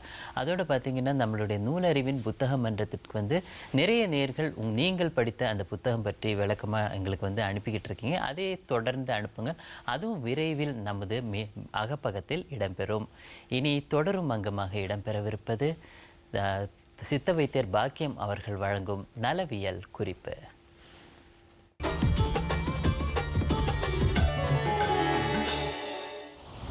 வணக்கம் அன்பர்களே. வாரம் ஒரு பூ. இன்றைக்கு தாமரைப்பூ பற்றி பேச போகிறோம். உங்களுக்கெல்லாம் தெரியாதல்ல தாமரைப்பூ. தாமரைப்பூ பூவாக இருக்கும்போது இப்படி அழகாக இருக்கும், அப்புறம் அது சுருங்கிடும் இதே மாதிரி. ஆனால் நீங்கள் ஒவ்வொரு நாளும் தாமரைப்பூ கிடைக்காவிட்டால் அதோடைய இலையை அதோடைய இதழை இப்படி எடுத்து வச்சிங்கன்னா காஞ்சி போயிடும். எல்லாத்தையும் நீங்கள் மருந்தாக பாவிக்கலாம். இது பாருங்கள், கலர் இந்த மாதிரி அந்த மேகவர்ண கலராக இருக்குது. இதில் ரொம்ப தாம்பர சத்து இருக்குது. இது என்ன செய்யலாண்டா, இருதயத்துக்கு ரொம்ப நல்லது. இது தாமரைப்பூ இருதயத்துக்கு நல்லது. யாராவது குடும்பத்தில் வயசானவங்க இருக்காங்கண்டா அல்லது ஹார்ட் வீக்காக உள்ளவங்க இருக்கிறாங்கண்டா இதை போட்டு பச்சையாகவே எடுத்து வேக வச்சு அதை ஒரு கிளாஸ் குடிச்சிடுவாங்க. ஒவ்வொரு நாளும் என்னென்னமோ மருந்துகள் கொடுத்து ஹார்ட்டு வீக்காக இருக்குது அப்படி சொல்லும்போது இது வந்து நேச்சுரலாக இயற்கையாக நமக்கு கிடைக்கிற ஒரு வரப்பிரசாதம். இதை எடுத்து வேக வச்சு ஒரு அரை கிளாஸ் குடிச்சிடுவாங்க. ஏன் ஹார்ட் வீக்காக போகுதுன்னு சொன்னாலே ஏதோ ஒரு நோய்கள் இருந்து அதனால தாக்கி தான் அந்த மாதிரி வரும். ஹார்ட் பலமாக இருந்தால் எல்லா கருவிகளும் சீக்கிரமாக நல்ல செயல்படுறதுக்கு வாய்ப்பு இருக்குது. இந்த பூவுக்கு கீழே கிழங்கு இருக்கும். கிழங்கு நீங்கள் பார்த்துருப்பீங்க, சீனர்கள் அதிகமாக பாவிப்பாங்க. ஒரு மாதிரி இப்படி வட்டமாக ரவுண்டாக இருக்கும். அது ரவுண்டாக வெட்டினீங்கன்னா அதில் ஓட்டையாக இருக்கும். அந்த தாமரை கிழங்கை நம்ம சமையலில் இந்த சாம்பாரில் போடலாம், மற்றபடி வெட்டி பெரட்டி சாப்பிடலாம். ஆக தாமரைகளுக்கு ரொம்ப சக்தி வாய்ந்தது. அதனால் நீங்கள் தயவுசெய்து அதை வீட்டில் பாவிங்க. இது இந்த கிழங்குலாம் எனக்கு தெரியாது, தெரியாத கிழங்கு தெரிஞ்சிட்டு நீங்கள் பாவிக்கிறது தான் நன்மை, சிறப்பு. அதில் இந்த தாமரை பூ வந்து அதுக்கு பிறகு விதை உண்டாகும். இதுதான் அதோடைய விதை. இந்த விதையில் ரொம்ப ஆண்மைக்குரிய சக்திகள் இருக்குது. இது என்ன செய்யணும்டா, நீங்கள் பச்சையாக இருக்கும்போது அதை அப்படியே வாங்கி அந்த நம்ம சின்ன சின்ன காய்கறிகள் பெரட்டுறோம்ல, பீன்ஸுக்கு பெரட்டுறோம், பீஸ் பெரட்டுறோம், அதே மாதிரி இதை பச்சையாக வாங்கி அப்படியே பெரட்டி சாப்பிடலாம். இப்படி காஞ்சி போச்சுன்னு சொன்னால் இதை இடித்து பவுட்ரு பண்ணி வச்சுட்டு ஒரு கரண்டி ஆண்களுக்கு நீங்கள் கொடுத்துட்டு வந்தீங்கன்னா சிறப்பாக இருக்கும். அவங்களுடைய சக்திகள் வீணாகாது, உடம்பும் பாதுகாக்கப்படும். சிலவங்களுக்கு நோய்கள் வந்து அதனால் அவங்க ரொம்ப தளர்ச்சியாக இருப்பாங்க. அதுக்கெல்லாம் தாமரை வித்து ரொம்ப நல்லது. நம்முடைய தாது புஷ்டி லேகியங்களில், தாது விருத்திக்குள்ள மருந்துகளில் இது அவசியம் சேர்ப்போம். இது முருங்கை வித்து, இதெல்லாம் ரொம்ப சிறப்பானது. அதனால நீங்கள் கொஞ்சம் கொஞ்சம் அதெல்லாம் எது எதுன்னு தெரிஞ்சுக்கிட்டு பாட்டிலில் அடைச்சி வச்சுக்கோங்க. எது தேவை அந்தந்த நேரத்துக்கு சாப்பாடு கொடுங்க. மக்களுக்கு சின்ன பிள்ளையிலேயே கொடுக்கலாம். சின்ன பிள்ளைகளில் பெரிய தட்டியாக இருக்கிறவங்களுக்கெல்லாம் சக்தி இருக்காதுன்னு சொல்லுவாங்க, கொஞ்சம் பெருசாக வளர்ந்தோடனே. அவங்களுக்கு இதெல்லாம் கொடுத்திங்கன்னா உடம்பே அது நல்ல ஒரு டைட்னஸ்க்கு கொண்டு வந்து ரொம்ப சக்தி வாய்ந்த பிள்ளைகளாக வளருவாங்க. தயவுசெய்து சொன்னதெல்லாம் ஞாபகம் வச்சு நீங்கள் கடைப்பிடிப்பீர்கள் என்று நம்பி விடைபெறுகிறேன். வணக்கம்.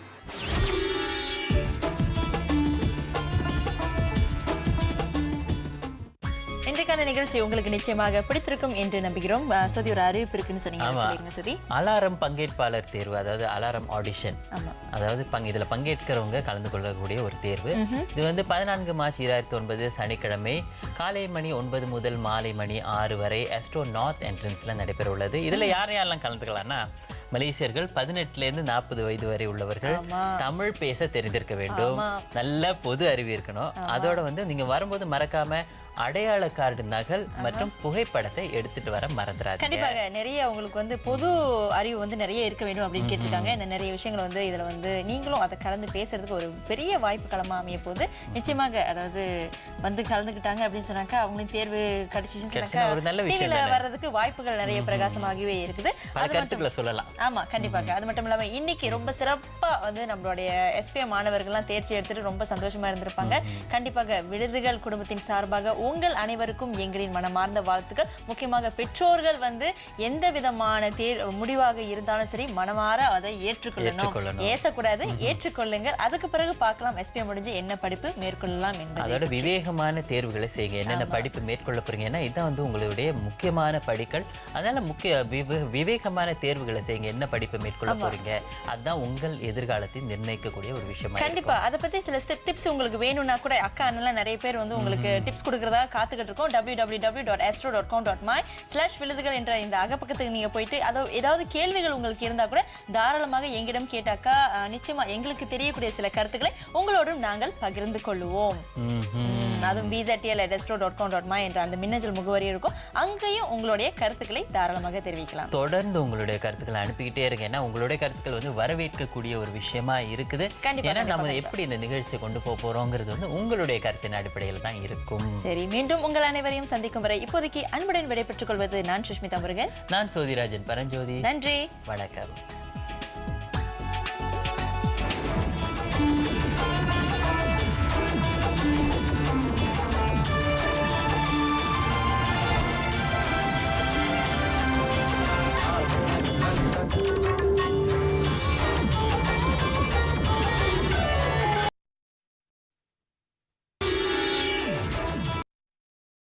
திருமதி பாக்கியம் அம்மா காத்துட்டே இருக்காங்க. சோதி, நலவியல் குறிப்புக்காக.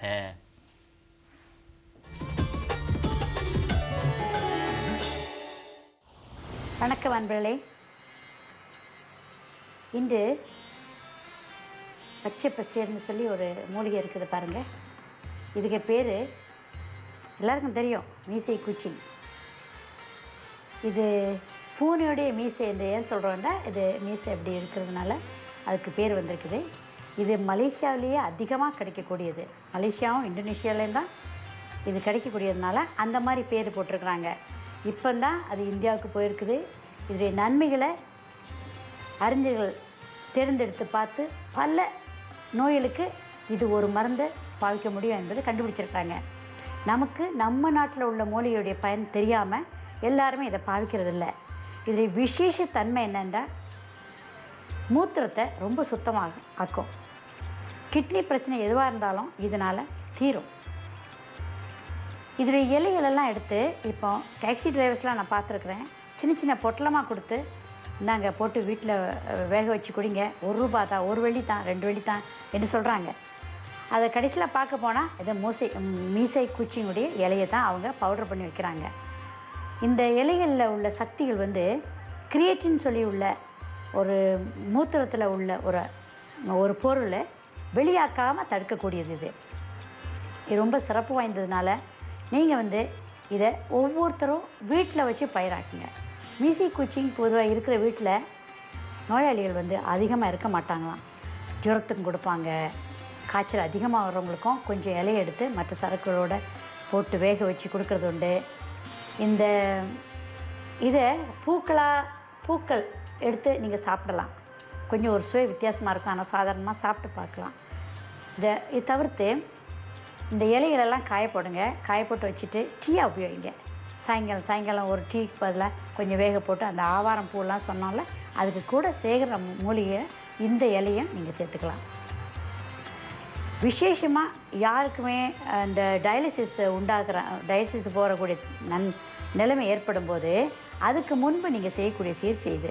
ஏன்னா அது ஒன்றும் சரியாக வராது அப்படி சொல்கிறாங்க. ஆக இந்த மூலிகையை நீங்கள் ஆரம்பத்திலேயே பாவிச்சிங்கன்னா அந்த மாதிரி நிலைமைக்கு கொண்டு வராது. இப்போ தான் நம்ம கேள்விப்படுறோம் டயாலிசிஸு அதிகமாக உடம்பு வீங்கிடுச்சுது, கிட்னி வேலை செய்யலை, அதனால் அவங்களுக்கு உடம்பு வீங்கி போச்சுன்னு சொல்லிட்டு. அதனால் இந்த மாதிரிகளை நீங்கள் வந்து எல்லாம் பாவிச்சிக்கிங்க. நீர் உடம்புல தங்காதபடிக்கு இது வைக்கும். பொதுவாக கொஞ்சம் முன்பு சொன்னோம், பொதுவாக நெரிஞ்சலுக்கும் இந்த சக்தி உண்டு.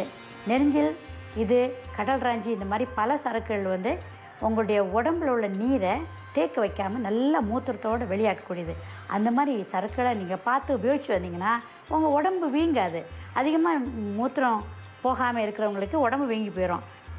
அந்த மாதிரி இருந்தால் தான் அவங்களுக்கு சீக்கு வரும். கிட்னி வேலை செய்யலை, நீர் வெளியாகலை என்பதனால அது நோய் என்று சொல்லி ஒரு கட்டத்தில் வர்றாங்க.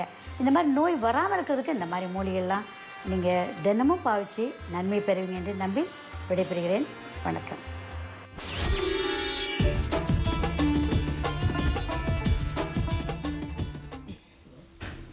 இன்றைய விழுதுகள் எப்படி இருந்துச்சு? நிச்சயமா ரொம்ப மகிழ்ச்சியா சுவாரஸ்யமா இருந்துச்சுன்னு நீங்க உங்களுடைய சிரிப்புல எனக்கு தெரிய வருது. உங்களுடைய கருத்துக்கள் அத்தனையும் அனுப்பி வைக்கலாம் viztl@astro.com.my என்ற மின் அஞ்சல் முகவரிக்கு. மறக்காம தொடர்பு என்ன குறிச்சு அனுப்புங்க. ஏன்னா அப்பதான் நீங்களும் பேசலாம், அங்கத்துக்கு நீங்களும் கலந்துக்கலாம்.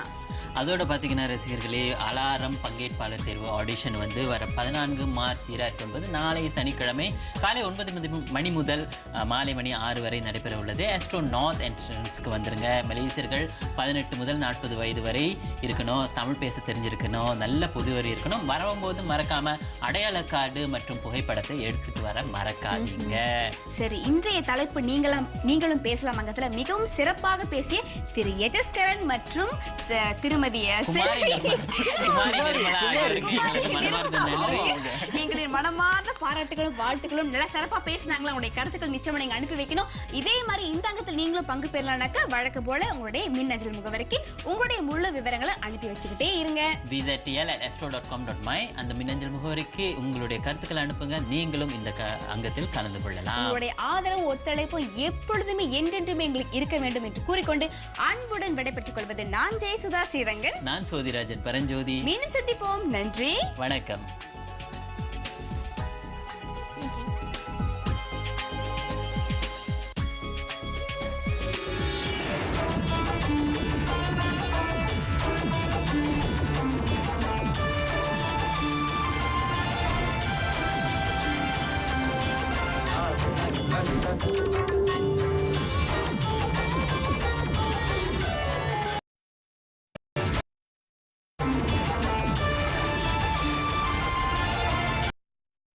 இந்த தகவலோட இன்றைக்கான இந்த தராசுக்கு ஒரு முற்றுப்புள்ளி வச்சுட்டு வெற்றி பெற்ற சிறப்பு தேர்ச்சி பெற்ற அனைவருக்குமே எங்களுடைய மனமார்ந்த வாழ்த்துக்களோடு திருமதி பாக்கியமாமா காத்துக்கிட்டே இருக்காங்க உங்களுக்காக நிலவியல் குறிப்பு.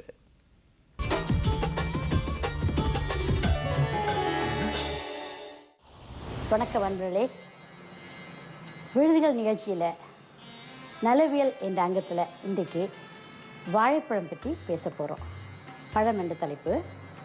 ஆக வாழைப்பழம் உங்களுக்கு தெரியாததில்லை, வாழையடி வாழையாக நம்மளை வாழ வைக்கிற பழம் தான் வாழைப்பழம். எல்லா கல்யாண காட்சிகள்லையும் நீங்கள் பார்க்கலாம். ஒரு திருமணத்துக்கும் இருக்குது, ஒரு கோயில் நிகழ்ச்சிகளுக்கும் அது இல்லாமல் இல்லை, வாழை மரத்தை எல்லாரும் கட்டிடுவாங்க.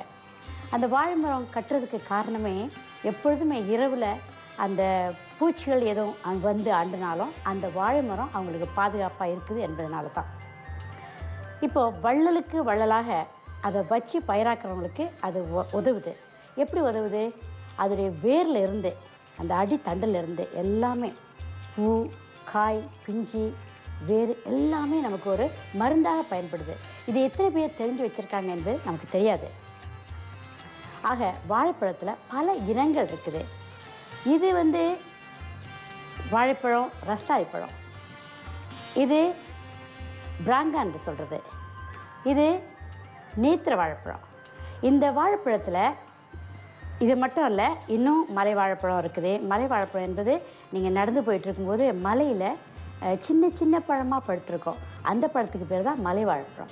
மலை வாழைப்பழத்தை நீங்கள் சின்ன குழந்தைகளுக்கெல்லாம் கொடுக்கலாம், ஒரு பயமும் இல்லை. அது ரொம்ப சக்தி வாய்ந்தது. அது தவிர்த்து இந்த பழங்களில் பொட்டாசியம் இருக்குது, ஏ இருக்குது, விட்டமின் டி இருக்குது. எல்லாரும் சாப்பிட்டு அதை பயன்படுத்தலாம். மலச்சிக்கலுக்கு ரொம்ப நல்லா வேலை செய்யுது. இளம் குழந்தைகளுக்கு எப்படி நீங்கள் கொடுக்கணும்னு சொன்னால், ஒரு 8 மாத குழந்தைகளுக்கு கொடுக்குறீங்கன்னு நினச்சிங்க. அந்த பிள்ளைகளுக்கு கொடுக்கும்போது பழத்தை சின்ன சின்னதாக வெட்டி போட்டு தண்ணியில் வேக வச்சு அதை நீங்கள் சாப்பிட கொடுக்கலாம். பச்சையாக கொடுத்தா அதுங்களுக்கு ஒத்துக்கொள்ளாது. பொதுவாக சில பிள்ளைகளுக்கு நீங்கள் ருசியாக சாப்பிட்றதுக்கு விரும்புகிறாங்க, எது சாப்பிட்டாலும் வேண்டான்னு சொல்கிறாங்கன்னு நினச்சிங்கன்னா, நீங்கள் தயவு செய்து என்ன செய்யலாண்டா, ஒரு சின்ன ஹார்லிக்ஸ் எடுத்துக்கோங்க. அந்த ஹார்லிக்ஸில் வாய் அகலமாக இருக்கணும். அதில் கொஞ்சம் விளக்கெண்ணெய் ஊற்றிக்குங்க. இந்த பிசங்காலி என்று சொல்லப்படுற ரசத்தாளி பழத்தை சின்னதாக வெட்டி ரவுண்டாக வெட்டி போடுங்க. வெட்டி போட்டு அதை ஊற வைக்கணும். அதுக்கு கூட பனங்கற்கண்டு போடணும். பனங்கற்கண்டு என்பது அன்றைக்கி ஒரு நாள் நம்ம பார்த்துட்டோம், சின்ன கற்கண்டாக இருக்கும். அதை போடுங்க. போட்டு ஊற வச்ச பிறகு அதை எடுத்து 1 நாள் 2 நாள் ஊறின பிறகு அடுத்த நாள் பிள்ளைகளுக்கு 1 டீஸ்பூன் விளக்கெண்ணையும் 1 பீஸ் ஆஃப் பனானா, ஒரு சின்ன துண்டு வாழைப்பழத்தையும் கொடுத்துருங்க. அப்போ அவங்க சந்தோஷமாக சாப்பிடுவாங்க. இனிப்பு இருக்கிறதுல, அதனால் அவங்க சந்தோஷமாக சாப்பிடுவாங்க. அவங்களுக்கு மலை ஜலம்லாம் கட்டாது, நல்லா ஜாமானுக்கு போயிடும். ஆக இந்த பழங்களில் ரொம்ப சக்தி. அது மட்டும் இல்லை, வாழைப்பழம் என்று சொல்லும்போது அந்த பழத்தை அழகாக வெட்டி பல விதமான சமையல் செய்யும்போது அழகுக்கு பயன்படுத்தலாம். அதை நம்ம காலையில் செய்கிற பொங்கல் சோறுக்கு சின்னதாக வெட்டி போட்டு பொங்கல் பண்ணலாம். இது ஒரு தனி சுவை இருக்கும். ஆக நம்ம எப்போவுமே இதை அதிகமாக சாப்பிடக்கூடாது. எதுவுமே அளவுக்கு மிஞ்சினால் அமிர்தமும் நஞ்சு. அதனால் நம்ம சாப்பாட்டுக்காக வாழலை, நம்ம உணவு அதிகமாக நம்ம சாப்பிட்ற தப்பு என்பது சொல்லி நான் விடைபெறுகிறேன். வணக்கம்.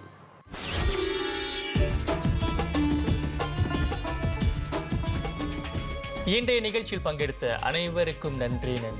அதே நேரத்தில் அந்த நலவியல் குறிப்பை பார்த்தீங்கன்னா சொல்லுவேன், சற்று முன்பு நேர்கள் நினைச்சிருப்பாங்க, இது நம்ம பார்த்த மாதிரி இருக்கு.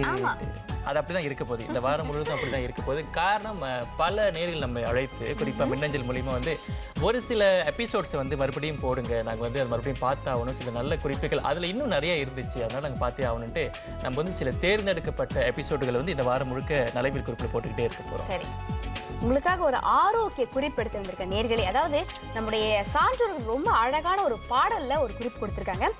ஓரடி நடவேன், ஈரடி கடவேன், இருந்து உண்ணேன், படுத்து உறங்கேன் அப்படின்னு. ஓரடி நடவேன்னா உச்சி வெயில நடக்க கூடாதுன்னு சொல்லியிருக்காங்க. ஈரடி கடவேன்னா ஈரமான மண்ணில் நடக்கக்கூடாது. இருந்து உண்ணேன், உணவு ஜீரணமாகாமல் மீண்டும் மீண்டும் சாப்பிடக்கூடாது அப்படின்னு சொல்லியிருக்காங்க. படுத்து உறங்கேன், உறக்கம் வராமல் படுக்கைக்கு செல்லக்கூடாது. இதெல்லாம் கடைபிடிச்சா ஆரோக்கியமான வாழ்வு உங்க கையில தான் இருக்குன்னு சொல்றாங்க. இது ஒரு நலவியல் குறிப்பு இல்ல, இது ஆரோக்கிய குறிப்பு. அதே நேரத்தில் நேர்களுக்கு ஒரு சின்ன ஒரு கேள்வி கேட்டுதான் ஆகணும். இந்த மாசம், அதாவது வருஷம் தொடங்கல இருந்தே வச்சுக்கலாமே, எத்தனை செடிகளை வீட்டுல நட்டு வச்சீங்க? 4 செடி நட்டுறேன். என்னென்ன செடி சுதா? மல்லிகை செடி, ரோஜா செடி, மாங்காய், அப்புறம் தேங்காய். ஏன்னா வந்து இயற்கையை வந்து நம்ம தான் பாதுகாக்கிறோம். நம்மளுடைய அடுத்த ஜெனரேஷனுக்கு அடுத்த தலைமுறைக்கு நாம தான் கொண்டு போய் சேர்க்கணும். முடிஞ்ச அளவுக்கு ஒரு மாதத்துக்கு ஒரு செடி நட்டாலே பெரிய விஷயம். சரி, நம்மளுடைய நேயர் RS ரவிச்சந்திரன் அப்படின்ற ஒரு நேயர் வந்து நமக்கு அது குறிப்பா எனக்கு வந்து விழுதுகள் மின்னஞ்சல வந்து ஒரு அழகான தன்முனைப்பு சிந்தனைகளை எழுதி அனுப்பி வச்சிருந்தாரு. பார்த்தோன்னே ஆஹா சொன்னா நல்லா இருக்கும் அப்படின்னு எடுத்துக்கிட்டு வந்து சுதா. இவர் பேர் வந்து RS ரவிச்சந்திரன். விதைத்த விதை முளைக்க துடித்தால் பூமிக்கு ஒன்றும் பாரமில்லை, சிறகு விரித்து பறக்க துணிந்தால் வானம் ஒன்றும் தூரம் இல்லை. ஆஹா, அற்புதமா இருக்கு. அடுத்து நான் விடுதிகளின் தொடக்கத்துல இந்த வாசகத்தை சொல்லலான்னு இருக்கேன் கண்ணா. எடுத்து கொடுத்துட்டீங்க எனக்கு, ரொம்ப நன்றி. சரி, வழக்கமான உடைய கருத்துக்கள் அத்தனையும் vztl@astro.com.my என்ற மின்னஞ்சல் முகவரிக்கு அனுப்பி வைக்கலாம். அல்லது நம்முடைய அகப்பக்கத்துக்கு கூட அவங்க எழுதி அனுப்பலாம் இல்லையா? www.astro.com.my இந்த மின்னஞ்சல் அகப்பக்கத்துக்கு போனீங்கன்னா நிறைய தகவல் வந்து உங்களுக்கு அங்கே காத்துக்கிட்டே இருக்கு. விழுதுகள் பற்றிய சமாச்சாரங்கள் அங்கே காத்துக்கிட்டே இருக்கு. அது எப்பொழுதுமே உங்களோட ஆதரவு எப்பொழுதுமே என்றென்றும் எங்களுக்கு இருக்க வேண்டும் என்று கூறிக்கொண்டு அன்புடன் விடைபெற்றுக் கொள்வது நான் ஜெயசுதா ஸ்ரீரங்கன். நான் கண்ணாசி மாதிரி. மீண்டும் மீண்டும் சந்திப்போம். நன்றி, வணக்கம்.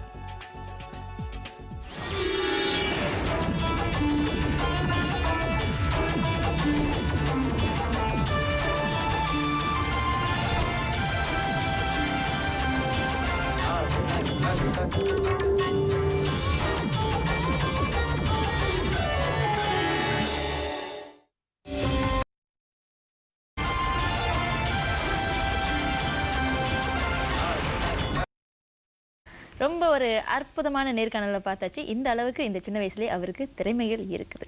சரி, உங்களுக்காக தொடர்பாங்க வைத்தியர் பாக்கியம் அவர்கள் வழங்கும் நலவியல் குறிப்பு.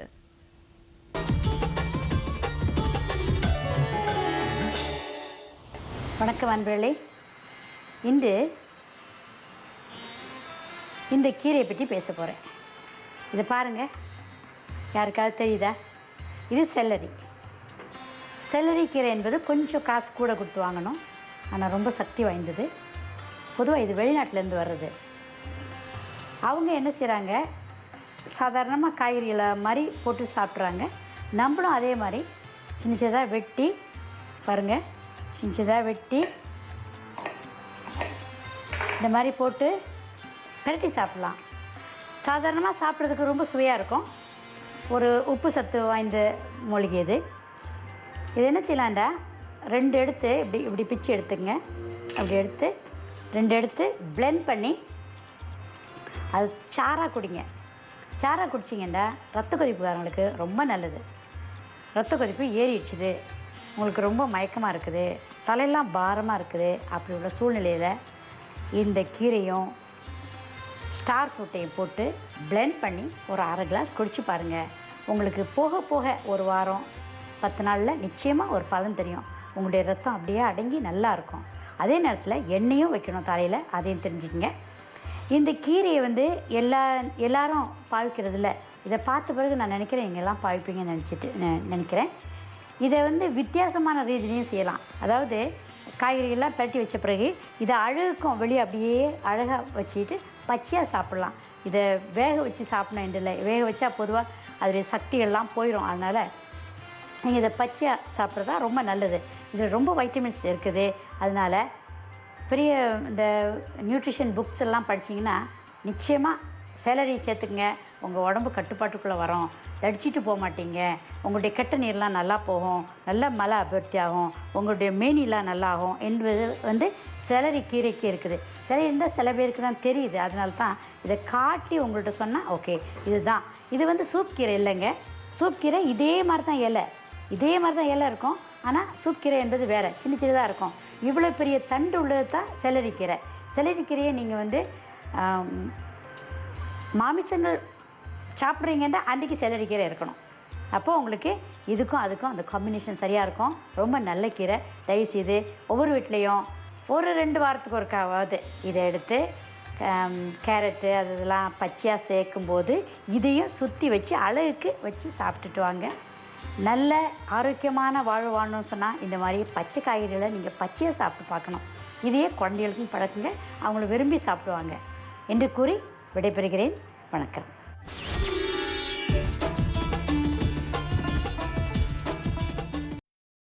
இப்போ நல்லதையே தெரிந்து கொள்வோம். அதுதான் நம்மளுடைய ஆசை இல்லையா சோதி? நிச்சயமாக இந்த நிகழ்ச்சி உங்களுக்கு பிடிச்சிருந்துச்சா அல்லது உங்களுக்கு வேற எதுவும் கருத்துக்கள் இருந்தா தாராளமாக எங்களோட நீங்கள் பகிர்ந்து கொள்ளலாம். www.astro.com.my/விழுதுகள் என்ற இந்த அகப்பக்கத்துக்கு சென்று உங்களுடைய கருத்துக்களை எங்களுக்கு எழுதி அனுப்புங்க. இல்லாட்டி bztl@astro.com.my என்ற மின்னஞ்சல் முகவரிக்கும் உங்களுடைய கருத்துக்களை நீங்கள் தாராளமாக அனுப்பலாம். விழுதுகளின் நூலறிவின் புத்தக மன்றத்திற்கும் நீங்கள் படித்த அந்த புத்தகம் பற்றிய கருத்துக்களை நீங்கள் தொடர்ந்து அனுப்புங்கள். மீண்டும் மீண்டும் மீண்டும் இந்த நாள் உங்களுக்கு ஒரு நல்ல நாளாக அமையட்டும். எங்களுடைய வாழ்த்துக்கள் என்னைக்கும் உங்ககிட்ட இருக்கும். அந்த வாழ்த்துக்களுடன் உங்களிடமிருந்து அன்புடன் விடைபெற்றுக் கொள்வது நான் சுஷ்மிதா முருகன். நான் சோதிராஜன் பரஞ்சோதி. மீண்டும் சந்திப்போம். நன்றி, வணக்கம்.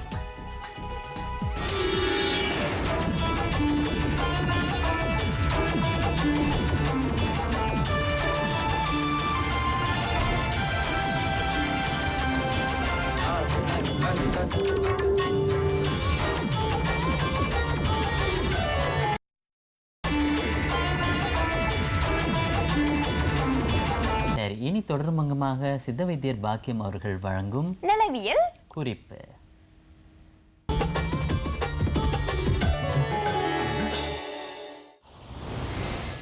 வணக்கம் அன்பர்களே, நலமாக இருக்கீங்களா? இன்றைக்கி நலவியல் நிகழ்ச்சியில் நெல்லிக்காயோடு வந்திருக்கிறேன். நெல்லிக்காய் என்பது நீங்கள் கேள்விப்பட்டிருப்பீங்க. மலேசியாவில் உள்ள எல்லாருக்கும் தெரியும். நெல்லிக்காய் இருந்தால் என்ன எடுப்பாங்க தெரியுமா? ஒரு மாதிரி கூடு கூடு உள்ள ஒரு நெல்லிக்காய் புளிச்சிட்டு இருக்கிறத எடுப்பாங்க. ஏறக்குறைய அது இது மாதிரி இருக்கும். ஆனால் இது நெல்லிக்காய் அல்ல. இதை நீங்கள் மீன் கறிக்கு போடலாம், புளிக்கறிக்கு போடலாம். புளிப்பாக இருக்கும். இதில் அதிகமான மருத்துவ குணங்கள் இல்லை. ஆனால் இந்த மாதிரி எடுக்கும்போது இதுதான் உண்மையான நெல்லிக்காய். இந்த மரம் இதில் இலைகள் புளி இலை மாதிரி இருக்கும். அந்த புளி இலையை பார்த்து இந்த நெல்லிக்காயை பார்க்கலாம்.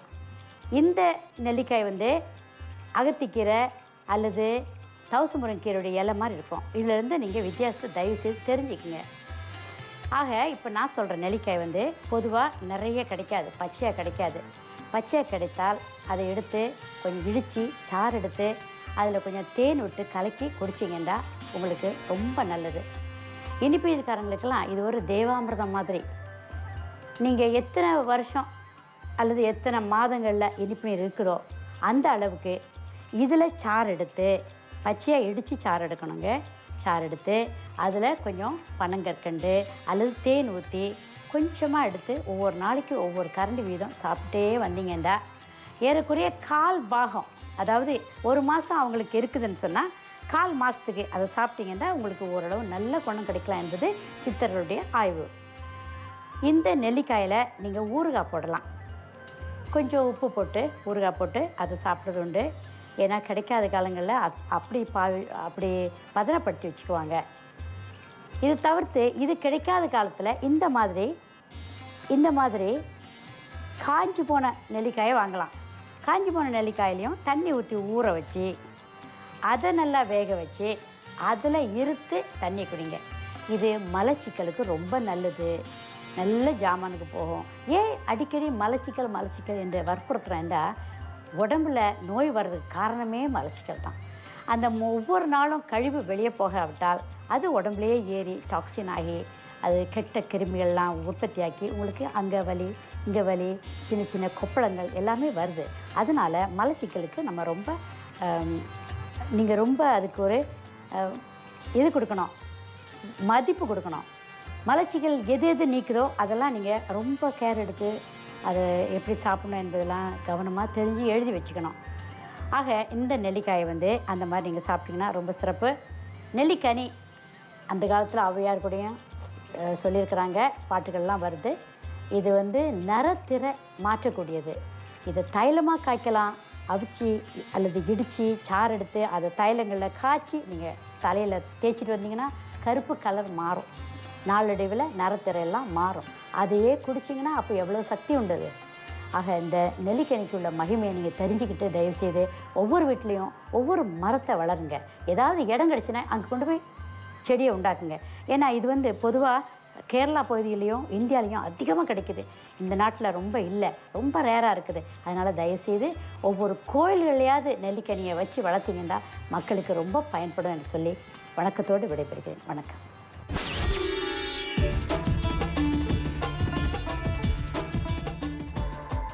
விழுதுகள் நிச்சயமா உங்கள் அனைவருக்குமே ரொம்ப பயனுள்ளதா இருந்திருக்கும். இன்னும் நிறைய விஷயங்கள் சொல்லப்பட்டது என்ற விழுதுகள். சரி, ஒரு அறிவிப்பு இருக்கு சோதி. அதாவது 60 பில்லியன் மினி பட்ஜெட் வியூகங்களை இந்தியர்கள் எப்படி பயன்படுத்துவது அப்படின்னு ஒரு சின்ன கருத்தரங்கு யார் கொடுக்க போறாங்கன்னா ஸ்ரீமுருகன் நிலையம். எப்பொழுது? மார்ச் 22, 2009. எங்கு அப்படின்னு பார்த்தீங்கன்னா பெடனசிஸ்வா மலாய பல்கலைக்கழகத்தில் மாலை 7:15 முதல் இரவு 10 மணி வரைக்கும் இந்த கருத்தரங்கு நடக்க உள்ளது. இதில் பார்த்தீங்கன்னா சிறந்த பேச்சாளர்கள்லாம் இடம்பெற போகிறாங்க. மாண்புமிகு டாக்டர் எஸ் சுப்பிரமணியம், மலேசிய அதாவது மனிதவள அமைச்சர். அப்புறம் வந்து டாக்டர் டத்தோ என் சதாசிவன், முன்னாள் மைடாவின் இயக்குனர், மற்றும் ரீட்டா பெனி பூஷன். இவங்க வந்து minority share holders watchdog group, அதாவது சிறுபான்மை பங்குதாரர்கள் குழுவின் தலைமை செயல்முறை அதிகாரி, மற்றும் இதற்கு தலைவராக வந்து டாக்டர் எம் தம்பிராஜா